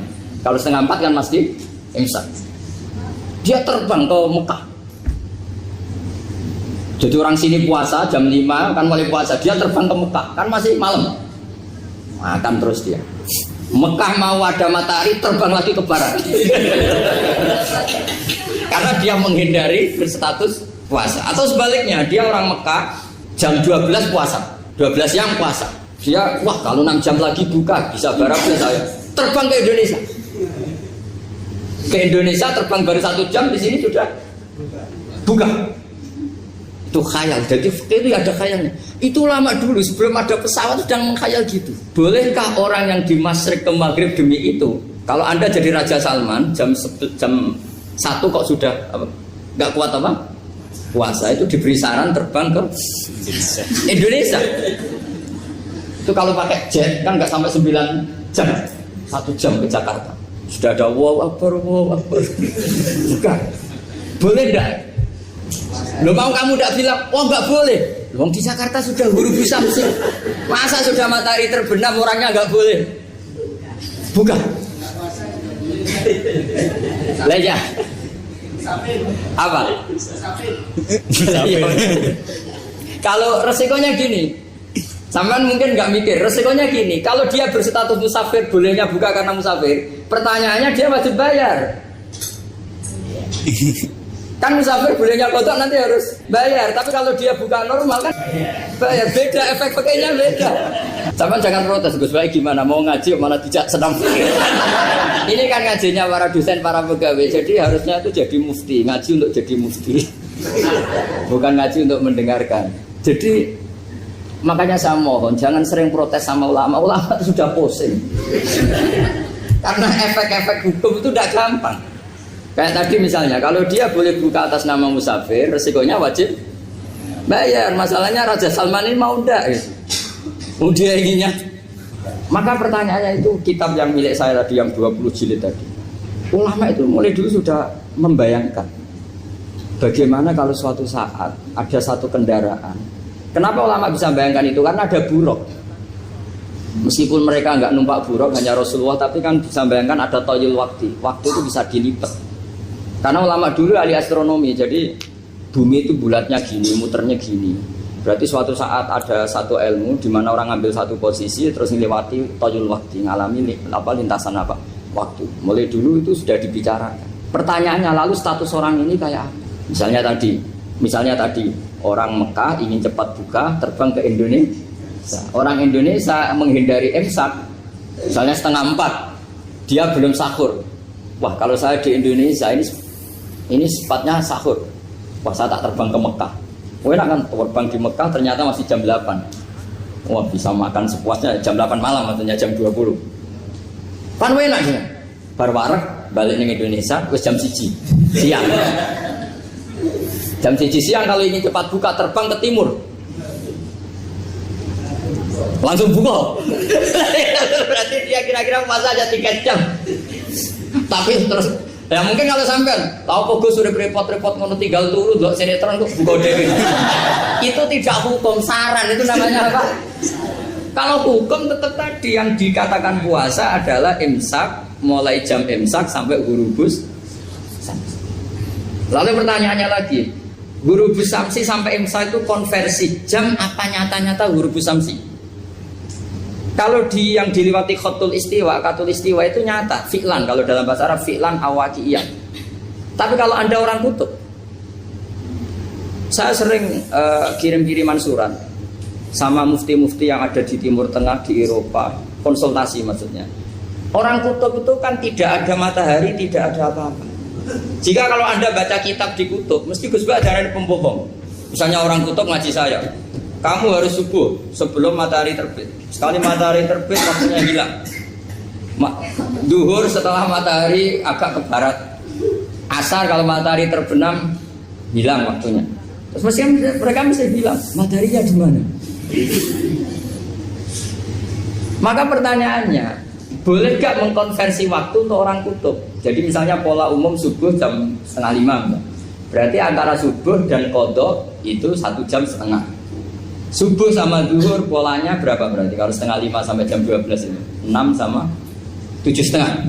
Berarti ya kira-kira habis subuh nunggu 7,5 jam baru zuhur, nunggu 3 jam baru asar, nunggu 3 jam baru maghrib. Berarti waktu puasa kira-kira antara jam 4 sampai jam 6. Berarti berapa jam itu? 12 sama 2 14 jam. Oke, berarti orang kutub harus puasa 14 jam. Tidak bergantung waktu mata. Tapi ada lagi pertanyaan lucunya gini, lalu 14 jam Gus itu dimulai dari mana? Apa asal 14 jam? Apa harus ada konsensus setarnya? Masih ada PR lagi. Menurut kamu gimana? Ada konsensus setarnya dimulai jam 4 dini hari. Apa asal jumlahnya? Imsak 14 jam. Mikir lagi kan? Itu di Denmark itu ada satu musim di mana siang terus sampai sekian bulan.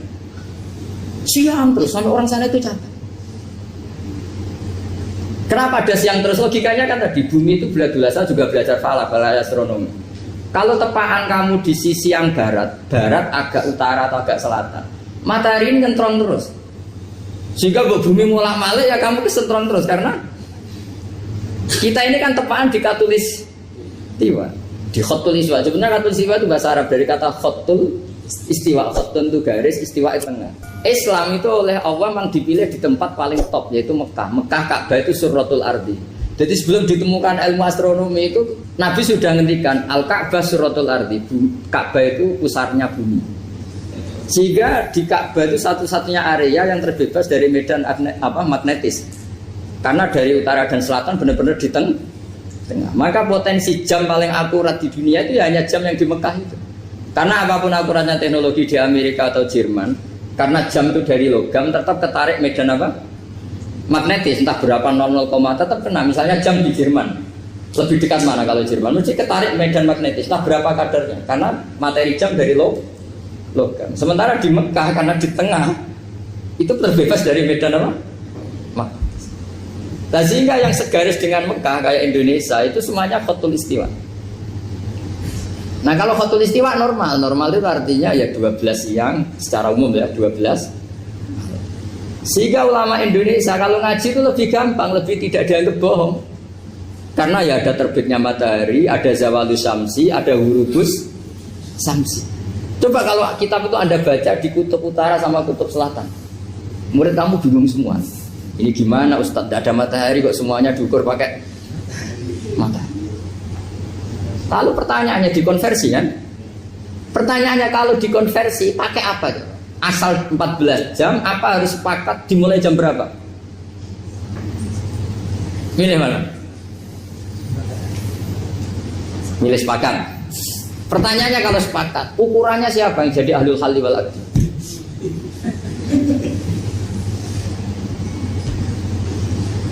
Jadi orang fikih itu sudah bingung, makanya saya mohon jangan sering diprotes. Saya pernah ketemu ulama, saya kan sering ikut komunitas di New York. Itu andaikan dibur, itu pas persis Ka'bah. Jadi buminya itu kalau dibur itu pas persis Ka'bah. Lalu pertanyaannya, ada kiblat tidak di sana? Ya bumi kan gini ya. Kalau dalam bahasa falak itu ada rubuk namanya. Rubuk itu bumi yang sewaktu itu hanya yang seperempat. Ya bumi yang sewaktu itu hanya seperempat. Jadi kita sekarang siang, berarti yang baru siang hanya seperempat bumi. Nanti yang malam ya hanya seperempat bumi. Ya, misalnya sekarang kita di sini siang, di Arab Saudi kan belum, ini masih 5:30. Ini sekarang di Arab Saudi baru setengah. Lah itu ada daerah di mana dengan Ka'bah itu pas atas sama bawah. Harusnya kan bebas arah. Apa? Bebas arah.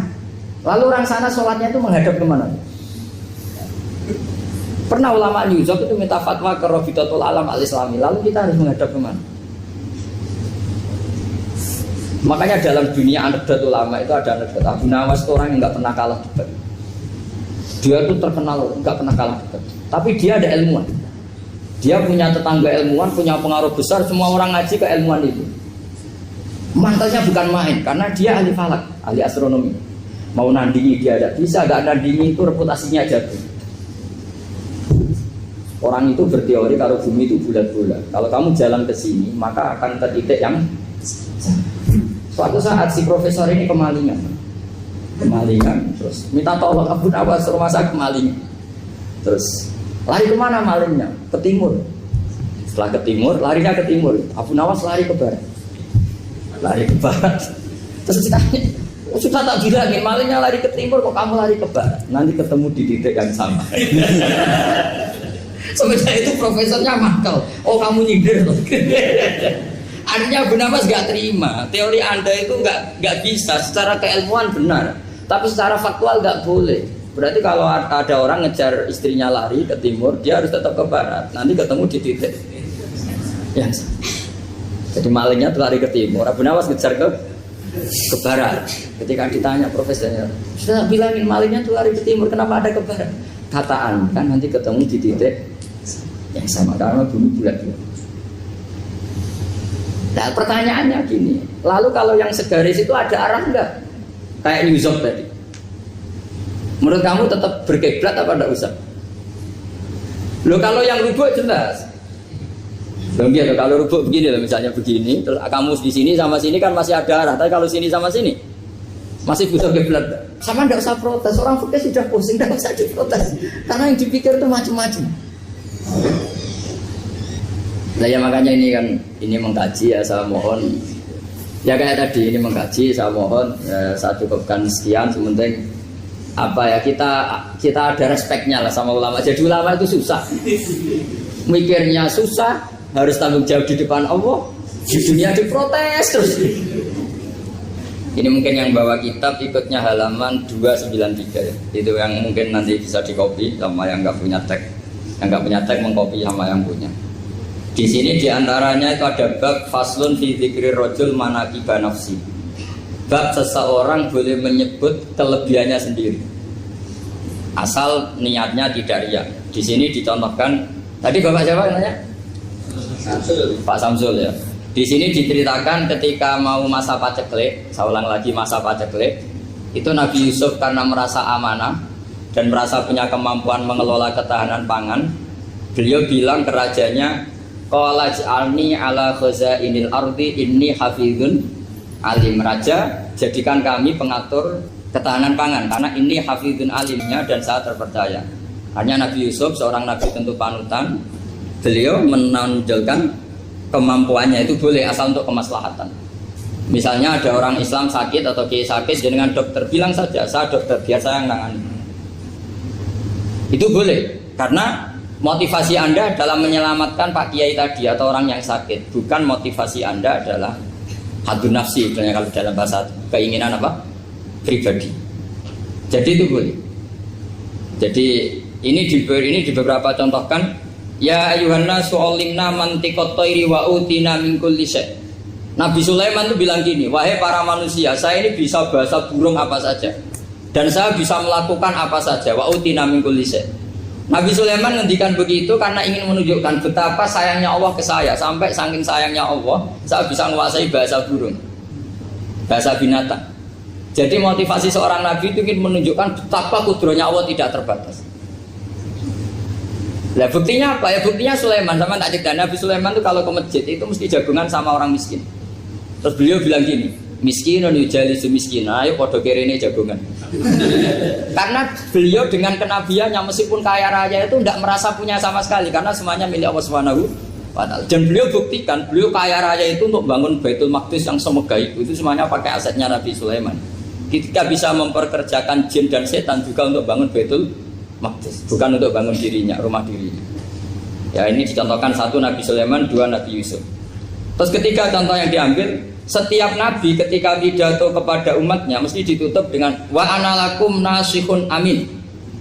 Saya ini adalah penasehat yang terpercaya. Jadi ajaran saya bukan ingin menyengsarakan kamu, tapi wa analakum nasihun amin. Saya adalah penasehat yang baik. Artinya kan menonjolkan diri. Jadi boleh asal itu untuk kemaslahat. Jadi misalnya UI punya penemuan apa yang keren, yang maslahat orang Islam, diumumkan bahwa ini penemuan UI. Tapi tujuan Anda supaya mengangkat harkat martabat UI. Bukan setelah itu terus kirim surat ke rektor, saya harus tambahan gaji karena saya penemunya. Wah itu sudah gak bisa jadi wali kalau gitu tidak. Tapi nanti rektornya yang ya gak tahu diri gitu. Masa penemu sama gak penemu disamakan gitu.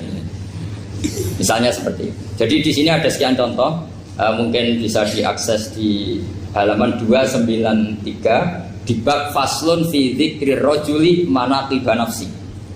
Terus kalau contoh hadis, Nabi sering ngendikan begini, ana sayyidu waladi Adam wa ana awwalu syafi'in, dan saya adalah nabi pertama yang punya hak syafaat. Tapi Nabi ngendikan seperti itu supaya orang punya harapan ketika di mahsyar. Sudah kalau di mahsyar nyari saya karena saya diberi hak syafaat. Jadi asal niatnya untuk maslahat gak apa-apa. Makanya saya sering di mana-mana sering cerita, saya ini menekuni fikih supaya orang kalau belajar fikih jelas ke saya Pak. Kalau saya tidak ngomong, orang keliru guru. Tapi ya harus ada buktinya. Nanti ngomong ahli dok, ada ahlinya ya kacau. Ya jadi boleh ya. Di sini dibabkan faslun fi dzikri rajul manaqiba nafsi. Bab seseorang boleh menunjukkan kemampuannya asal tadi untuk lil maslahah. Sudah Pak Samsul ya? Tadi yang pertanyaan dari siapa itu? Pak Sus Budiar. Pak Sus itu gimana ini kasusnya itu orangnya sudah Islam toh? Sudah, sudah nggak masalah. Terus Anda ke Thailand itu nggak niat menghindar toh memang saatnya harus ke Thailand.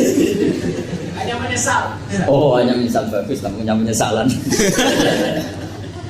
Enggak begini ya, kalau orang itu sudah Islam itu kan tidak se-emergensi yang belum Islam, itu hanya ideal. Artinya idealnya seseorang kalau mau meninggal, akhir dari kalimatnya adalah la ilaha illallah. Tapi itu pun ulama dinegur. Ini saya beri cerita sedikit. Kitab Fathul Mu'in itu termasuk kitab yang nggak setuju kalau kalimatnya sepersis la ilaha illallah. Kenapa Pak Sus? Logikanya gini, ini semua ulama gitu ya. Itu ada dua riwayat. Mangkana akhiru kalamihi la ilaha illallah dakhalal jannah. Sebagian riwayat mangkana akhiru kalamihi Allah dakhalal jannah. Nah, ulama itu milih yang Allah. Kenapa milih yang Allah? Karena la ilaha illallah itu resikonya tinggi.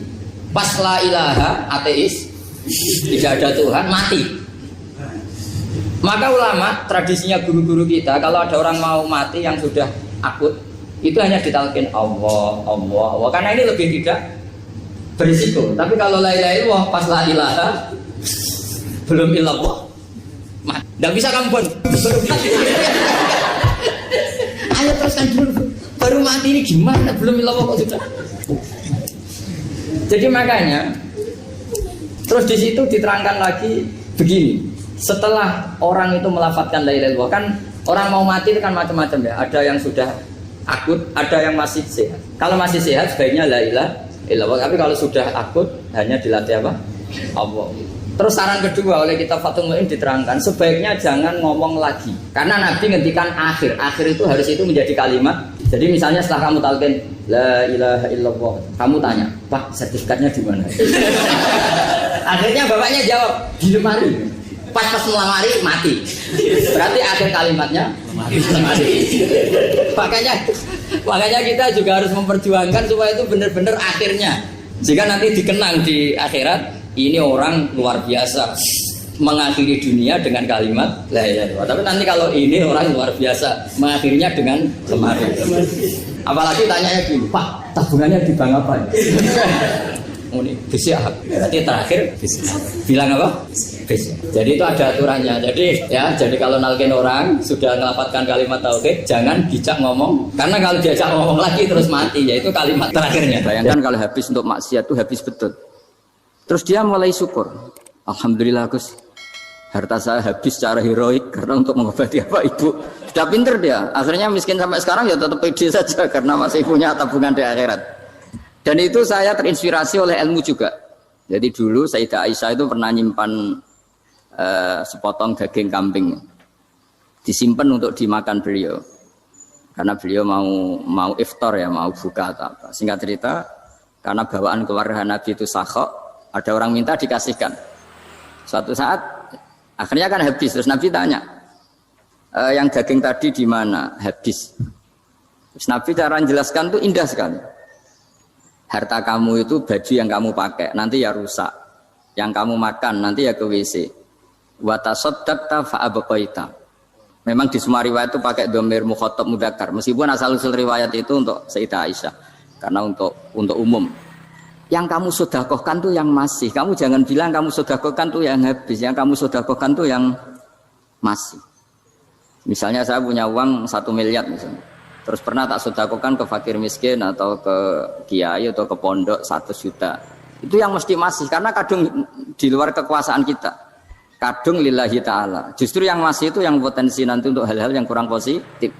Semenjak itu orang sedekah itu begitu entengnya karena itu yang masih. Ya tapi tentu sarannya yang tepat ya. Saya sekarang sering kampanye sedekah tepat. Karena misalnya sering saya itu didatangi orang kaya. Sudah dapat gratisan gerutu itu gerembeng. Nah ini kita sudah pakai buminya Allah itu gratis, pakai airnya ya gratis, pakai oksigen ya gratis. Kok masih gerutu itu sudah jadi hamba yang nggak bener itu. Dibayangkan kalau kita pakai oksigen bayar, pakai buminya bayar, pakai airnya bayar semua. Kayaknya kita tidak mampu membayar ya. Dan kita sama Allah hanya disuruh ikrar, disuruh sujud.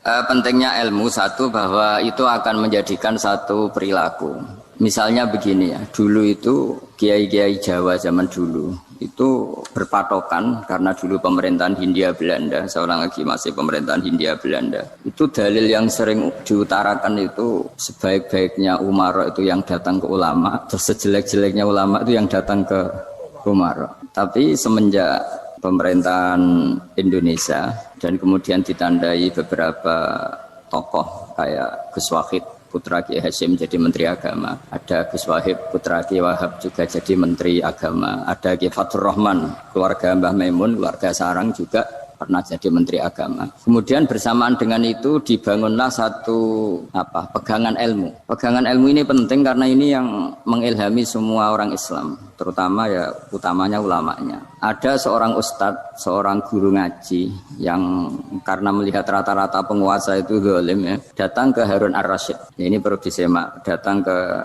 Khalifatullah atau Amirul Mukminin Harun Ar-Rasyid. Karena beliau seorang raja tentu terduga lah atau ya umumnya atau gimana lah istilahnya itu ya rata-rata ya agak seenaknya namanya raja, namanya penguasa. Ini dalam pikiran ustadz itu tidak mesti dalam fakta. Kemudian si ustadz itu matur, ya Amirul Mukminin inni nasihun lak famusyaddidun alaika fala tajidanna fi nafsika syai'an. Saya ini mau nasihati Anda, kemudian saya cara nasihati itu keras.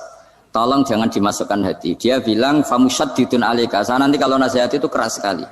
Tolong dimaklumi, karena ini penting, karena Anda harus dinasihati secara keras. Tapi sebelum nasihat itu diutarakan, kata Harun Ar-Rasyid, karena beliau Bani Abbas dan beliau orang alim, termasuk muridnya Imam Malik. Kata Harun Ar-Rasyid, uskut, kamu diam Ustaz. Inna Allaha ta'ala arsala man huwa khairun minka ila man huwa syarrun minni. Wa ma'adhalika yaqulu Allahu ta'ala faqula lahu qawlan layyinal la'allahu yatadzakkaru aw yakhsha. Jadi ini sekaligus etika dan norma ya bagi semua dai di Indonesia dan semua kita. Wahai Ustadz kamu diam. Allah Ta'ala itu ngutus orang yang lebih baik ketimbang kamu, yaitu Nabi Musa, ke orang yang lebih jelek ketimbang saya, yaitu ke Fir'aun. Itu saja harus pakai etika faqula lahu qawlan layyinan. Kamu harus ngomong yang halus. Jadi intinya ini Harun Ar-Rasyid komplain. Kamu itu kalau jadi Ustadz ngaji kira-kira gitu. Jadi betapa baiknya orang dulu memahami Quran. Jadi Quran itu dibaca, kemudian kita mungkin baca terus jadi cerita, mungkin ada yang baca jadi perilaku, ada yang baca kemudian itu mengilhami, membentuk. Nah kira-kira itulah yang membentuk kiai-kiai alim di NU, di beberapa pesantren maupun orang-orang alim di luar NU.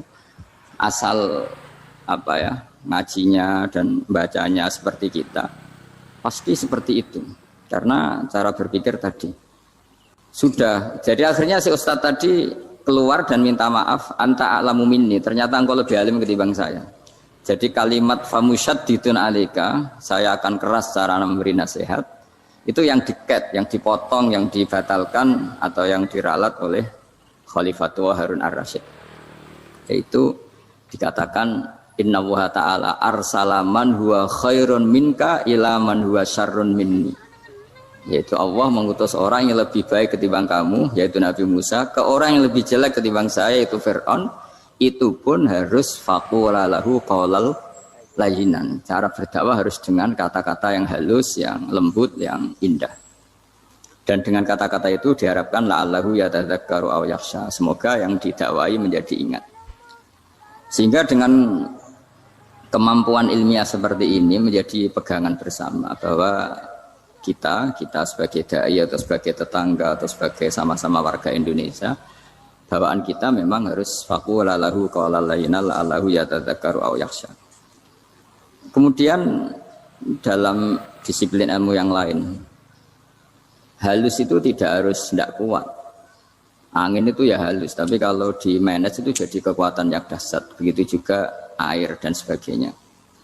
Sehingga tidak perlu khawatir terus kalau dakwah halus itu tidak punya efek yang signifikan. Tidak juga. Allah Ta'ala itu pengelola angin. Angin itu kekuatannya dahsyat. Sehingga Nabi Sulaiman dikasih kekuatan angin dan bisa terbang kemana-mana. Kemudian sekarang jadi teknologi yang banyak memanfaatkan angin. Mulai rem, mulai apa saja. Sehingga dari cerita saya ini kemudian terus kiai-kiai itu membentuk dakwah termasuk di ekonomi dengan cara yang rileks. Nah cara rileks itu satu tentu dimulai dengan ilmu. Misalnya begini, saya beri contoh.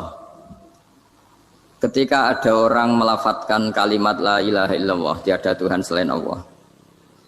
Kemudian kalimat ini mungkin kalau orang NU baca itu rutin ya, karena kiainya kelamaan ya yang ikut sambil tidur ya. Kalau tahlil itu disebut kiai tertentu itu mesti yang belakang wah suwi itu kalau kiai itu lama itu. Nah kiainya juga karena jadi lakon ya kan lebih semangat karena pegang mic. Biasanya gitu di NU itu. Kalau khotib mesti semangat karena yang pegang mic, yang dengerin mesti ngantuk karena monoton gitu. Karena yang mendengerin sudah tahu pasti nyuruh baik meninggalkan yang jelek. Jadi ilmunya sudah disimpulkan dulu. Setiap yang tidur di masjid mesti tak tanya kenapa tidur. Ilmunya tidak ada perkembangan, Gus, nyuruh yang baik meninggalkan yang jelek. Tapi kalau ilmunya agak ada perubahan kan dengar semua pasti nyuruh yang jelek meninggalkan yang baik. Karena watak manusia itu agak-agak suka fitnah, itu suka geger. Tapi kalau monoton itu mesti enggak itu. Tapi yang menjadi pegangan kita, saya ulang lagi, itu ilmu dulu. Saya ulang lagi itu ilmu dulu. Saya berkali-kali menyontohkan, kalau ada orang kafir, orang yang tidak bersyahadat 70 tahun, kemudian dia bersyahadat sekali saja di akhir hayatnya. Itu kata Allah, qulil ladzina kafaru iyantahu yughfar lahum ma qad salaf. Katakan ke mereka yang kafir, jika dia mau bersyahadat, itu masa lalunya diampuni semua. Sehingga kedahsyatan kalimat ini luar biasa. Orang yang kafir 70 tahun saja barokahnya la ilaha illallah ini dosanya bisa diampuni semua. Nah kemudian karena ilmu ini tidak begitu populer atau kurang dipopulerkan atau kita sendiri kurang menghayati, sehingga la ilaha illallah itu lebih dianalisis cara lafaz ini, pelafatannya ada sanadnya ndak ya. Terus cara melafatkan bareng-bareng seperti itu ada tumpengan ini bid'ah enggak ya. Jadi pertanyaannya sudah tidak tentang keramatnya atau sakralnya atau fadilahnya la ilaha illallah, tapi sudah macam-macam. Wiridan cara seperti ini ada hadisnya enggak, legal enggak, terus ada sanadnya enggak. Jadi saya mohon semohon-mohonnya untuk teman-teman yang di Al-Iman itu harus ngaji ya. Ngaji itu nanti kamu tahu cara mandang sebuah ibadah atau perilaku atau apa sajalah tahu. Karena al-ilmu yurisul ahwal, ilmu itu bisa mengilhami cara pandang. Dulu yaitu saya ulang lagi, ketika zaman Hindia Belanda, karena pemerintahnya Hindia Belanda itu ulama-ulama keras sekali, sejelek-jeleknya ulama itu yang datang ke Umarok. Tapi setelah era Mbah Hashim, era sampai Mbah Maimun, itu mereka peduli sama Umarok, sama semuanya sama-sama warga Indonesia yang ingin melihat Indonesia yang lebih baik. Sehingga banyak ya kakak saya sendiri pernah wakil bupati, terus putra Mbah Maimun wakil gubernur. Ini teman saya Ki Hafid ya bupati. Semenjak itu terus dan itu nggak lepas dari cara pandang. Ya itu cara pandang diantaranya adalah cerita tentang Nabi Musa yang Allah tetap peduli sama Fir'aun. Sehingga tetap didakwai Nabi siapa? Musa. Dan posisi Musa datang bukan memanggil. Ya cuma kayak sampai sekarang tuh belum pernah ke kantor bupatinya Pak Hafid. Karena kadang-kadang orang terus curiga mengajukan proposal jadi agak repot. Ketemu bupati itu sialnya kiai kan mesti pikirannya orang bupati ini nyangoni, kiai ini disangoni itu. Itu terus kayak kita fakir miskin itu. Jadi makanya saya tuh belum pernah datang. Tapi alhamdulillah karena beliau berambisi menjadi wa khairul umara mayatuna babal ulama. Jadi datang tapi sangat ambisius ingin mengalahkan ulama karena dia kalau datang statusnya lebih tinggi. Ya tidak apa-apa ini tawaduk tapi niatnya agak begitu tawaduk. Jadi saya sering ke Jakarta tapi ya tadi jarang ya. Biasanya nganggarkan waktu hanya pas saja, tidak kurang tidak lebih. Biasanya ngajar di pondoknya Pak Kures itu di Baitul Quran ya. Hanya ngajar santri-santri. Nah, jadi pemahaman Quran dulu itu kata Imam Ghazali itu membaca Quran itu membaca, bukan bercerita.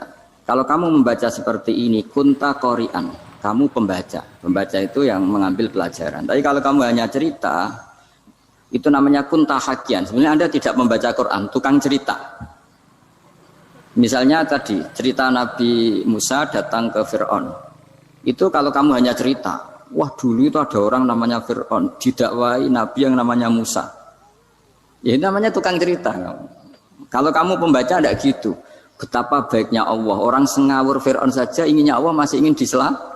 selamatkan dengan mengutus Nabi Musa kekasihnya. Itu namanya kunta qori'an, kamu pembaca betul, bukan kunta hakian, kamu tukang cerita. Begitu juga seterusnya tentang Quran ayat-ayat seterusnya. Sehingga yang diharapkan dari pembacaan Quran itu memang kita sebagai ahli baca, ahli mu'tabir ya, ahli yang ngambil pelajaran, bukan tukang apa? Cerita. Sehingga dulu ketika Sayyidina Umar radhiyallahu anhu ketika membuka Baitul Maqdis atau Baitul Muqaddas dan diajak syukuran, pesta-pesta makan itu. Beliau enggak mau. Ketika ditanya kenapa engkau enggak mau, alasannya itu langsung beliau baca Quran. Jadi saya punya sekian contoh. Saya ulang lagi, saya punya sekian contoh. Orang-orang dulu dengan Quran itu menyatu, bukan sekedar dihafal tapi menyatu. Sehingga bawaannya itu sudah Qurani, sudah Qurani. Saya beri contoh pertama Rasulullah SAW, nanti Umar kedua. Rasulullah itu pernah nggak makan sampai 3 hari. Terus ditanya oleh sahabat, lalu kekuatan engkau bisa hidup apa? Terus menghentikan al-aswadani, maksudnya itu tamar dan air, hanya makan kurma dan air. Tapi beliau tidak ketemu roti atau nggak ketemu nasi lah kalau orang Indonesia. Ketika hari ketiga dikasih makan oleh sahabat, dipotongkan kambing, kemudian baru makan 3 lukmah, kira-kira ya 3 asupan nasi, berhenti.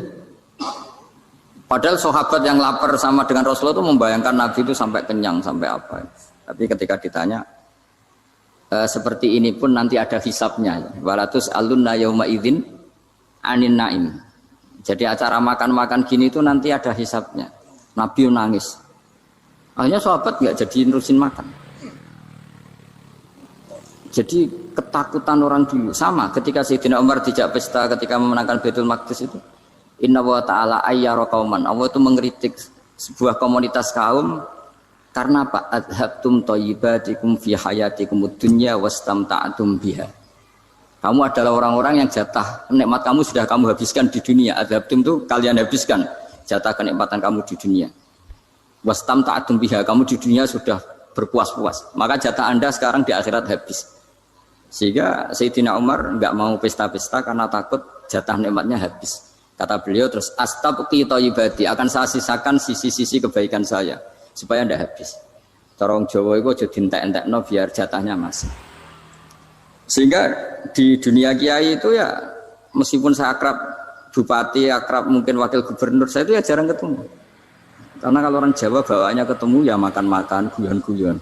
Ku nak keterusan ras mlebu swarga. Makanya saya pastikan Pak Yusuf Mansur kesini tidak akan saya jamin, biar aja, biar jatahnya masih. Jadi ini bukan karena saya bakhil, biar jatahnya masih. Mendit menyelamatkan. Ya, jadi itu ilmunya kiai. Nah, efek dari ilmu ini dahsyat. Kalau Anda berpikir tentang nasib Anda di akhirat, nanti bawaannya juga tidak akan mudah menyalahkan orang lain, tidak akan menghakimi orang lain karena sibuk dengan dirinya sendiri, tapi tidak dengan makna egois, tapi makna orang baik itu siapa? Orang yang sibuk dengan aib pada dirinya, dengan kekurangan pada dirinya, saking sibuknya mikir aibnya sendiri, tidak sempat mengoreksi aibnya orang lain. Itu awal ilmu. Ilmu itu tidak dimulai dari larangan. Kalau larangan karuan, tidak termasuk ahli surga, orang yang suka mengadu domba, tidak termasuk orang baik yang cari kesalahan orang lain. Itu namanya pelarangan. Tapi ilmu itu di atas nahi, di atas pelarangan itu. Kamu punya kesadaran bahwa kamu itu yang penting selamat dulu, jangan memikirkan orang lain. Dengan makna bukan egois, tapi dengan makna supaya tidak menyalahkan apa? Orang lain. Nah, saya termasuk ya boleh dikatakan kiai lah, yang paling fanatik bahwa semuanya itu harus dimulai dari ilmu. Ya saya ulang lagi, dimulai dari ilmu. Nah dari sini kemudian saya berharap Indonesia menjadi damai, menjadi baik. Itu bukan karena kita baik-baik banget ya, tidak mungkin kita ada nabi, tapi karena sudah sibuk dengan memikirkan kesalahan diri sendiri. Sehingga misalnya kita baca Quran, Rabbana dzalamna anfusana, lalu kita langsung ingat betapa hubungan kita dengan Allah itu harus ikrar dulu, merasa dolim dulu, merasa salah dulu. Nah kalau semua orang merasa salah di depan Allah itu mesti bawaannya agak mudah menyalahkan orang lain, karena kita bilang Rabbana dzalamna anfusana. Nah itulah ilmu-ilmu yang mungkin banyak pembaca Quran tapi hanya baca. Atau kalau baca ini tok disebut al-haki, ahli cerita. Yang dibutuhkan tuh al-qari', pembaca kemudian mu'tabir, kemudian mau beriktibar. Seperti yang dilakukan tadi Harun ar-Rasyid tadi.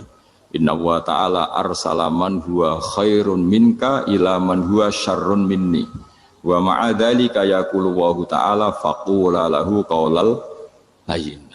Ya, kamu tidak usah memaksakan musyaddid keras sama saya karena Allah Ta'ala telah mengutus orang lebih baik ketimbang kamu yaitu Nabi Musa ke orang yang lebih jelek ketimbang saya yaitu Fir'aun.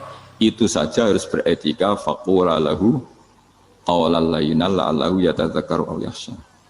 Dan alhamdulillah bawaan kita sebagai orang timur atau orang Jawa itu kalau mau ngandani orang itu halus sekali. Di antara bentuk kehalusan kata-kata diceritakan di ayat lain ketika Nabi Musa ketemu Fir'aun. Dawuhnya begini, fakul apa itu yang di juz 30 yang juz di juz 30 ini yang bagian dari kan tadi hanya fakul lahu qaulal layyinan. Lahu qaulal layyinan itu bentuknya apa? Ya, bentuknya apa? Itu Nabi Musa disuruh ngendikan sama Fir'aun. Apakah kamu mau saya nasihati? Fakul halaka ila antazakka. Halaka itu pilihan, hal itu istifham. Laka itu otoritatif. Jadi betapa santonya kalimat itu. Fakul halaka ila antazakka. Jadi kalau dimaknani model Pak Hafid, model saya ngaji di sarang itu halaka onoto iku kedue sira, berhak bagi kamu, berhak bagi Anda. Apakah Anda berhak loh mendapat nasihat supaya Anda jadi orang yang lebih baik. Halaka ila antazakka. Jadi tidak kalimat perintah, tapi kalimat pilihan. Apa engkau mau saya beri nasihat? Wahdiyaka ila rabbika fatakhsha. Dan saya beritahu kamu tentang Tuhan dan kemudian kamu menjadi orang yang baik, fatakhsha, orang yang punya khasyah, punya. Jadi kayak apa kalimatnya itu? Napa jenengan kersa? Itu kalau orang Jogja, orang-orang daerah-daerah yang berada nyugui tamu itu kan, ayo makan-makan. Itu kan kayak tamunya itu kelaparan. Masa Pak Yusuf Mansur kelaparan? Tidak mungkin kan. Masa Ustaz terkenal kelaparan kan tidak mungkin itu. Monggo, nopo jenengan ngersakno. Karena bisa saja tamunya itu tidak kerso. Mungkin karena darah tinggi, mungkin karena takut dianggap fakir miskin. Macam-macam kan orang tidak. Itu kalimatnya itu halaka ila antazakka. Kayak apa indahnya dakwah. Halaka ila antazakka. Itu ada kata laka. Laka itu ya terserah jenengan mau enggak. Wa ahdiyaka ila rabbika fatakhsha. Nah, itu yang disebut membaca. Kunta qari'an la hakian. Anda benar-benar membaca Quran bukan sekadar penceri. Nah, kemudian ini yang terakhir saya juga baru sebenarnya saya itu enggak pernah bilang sanggup itu, tapi Pak Ustadz Zakaria itu GR terus. Sampai tadi pagi itu saya belum tahu kalau ada acara ini. Ya karena saya kiai, jadi kalau kiai itu kan ingatnya sama Allah saja. Kalau sama manusia itu rontok-rontok lali gitu. Itu bukan memaksa, ya memang lupa. Sejauh mana sih pentingnya manusia kan tidak penting cara ilmu tasawuf itu. Tapi karena ini titipan Rasulullah SAW terus menjadi penting kan. Dititipi umat kayak jenengan itu yang sudah ngaji ngatur kiai ribet itu. Kiai ini biasa ngaji kan, kiainya yang ngatur santri ini enggak.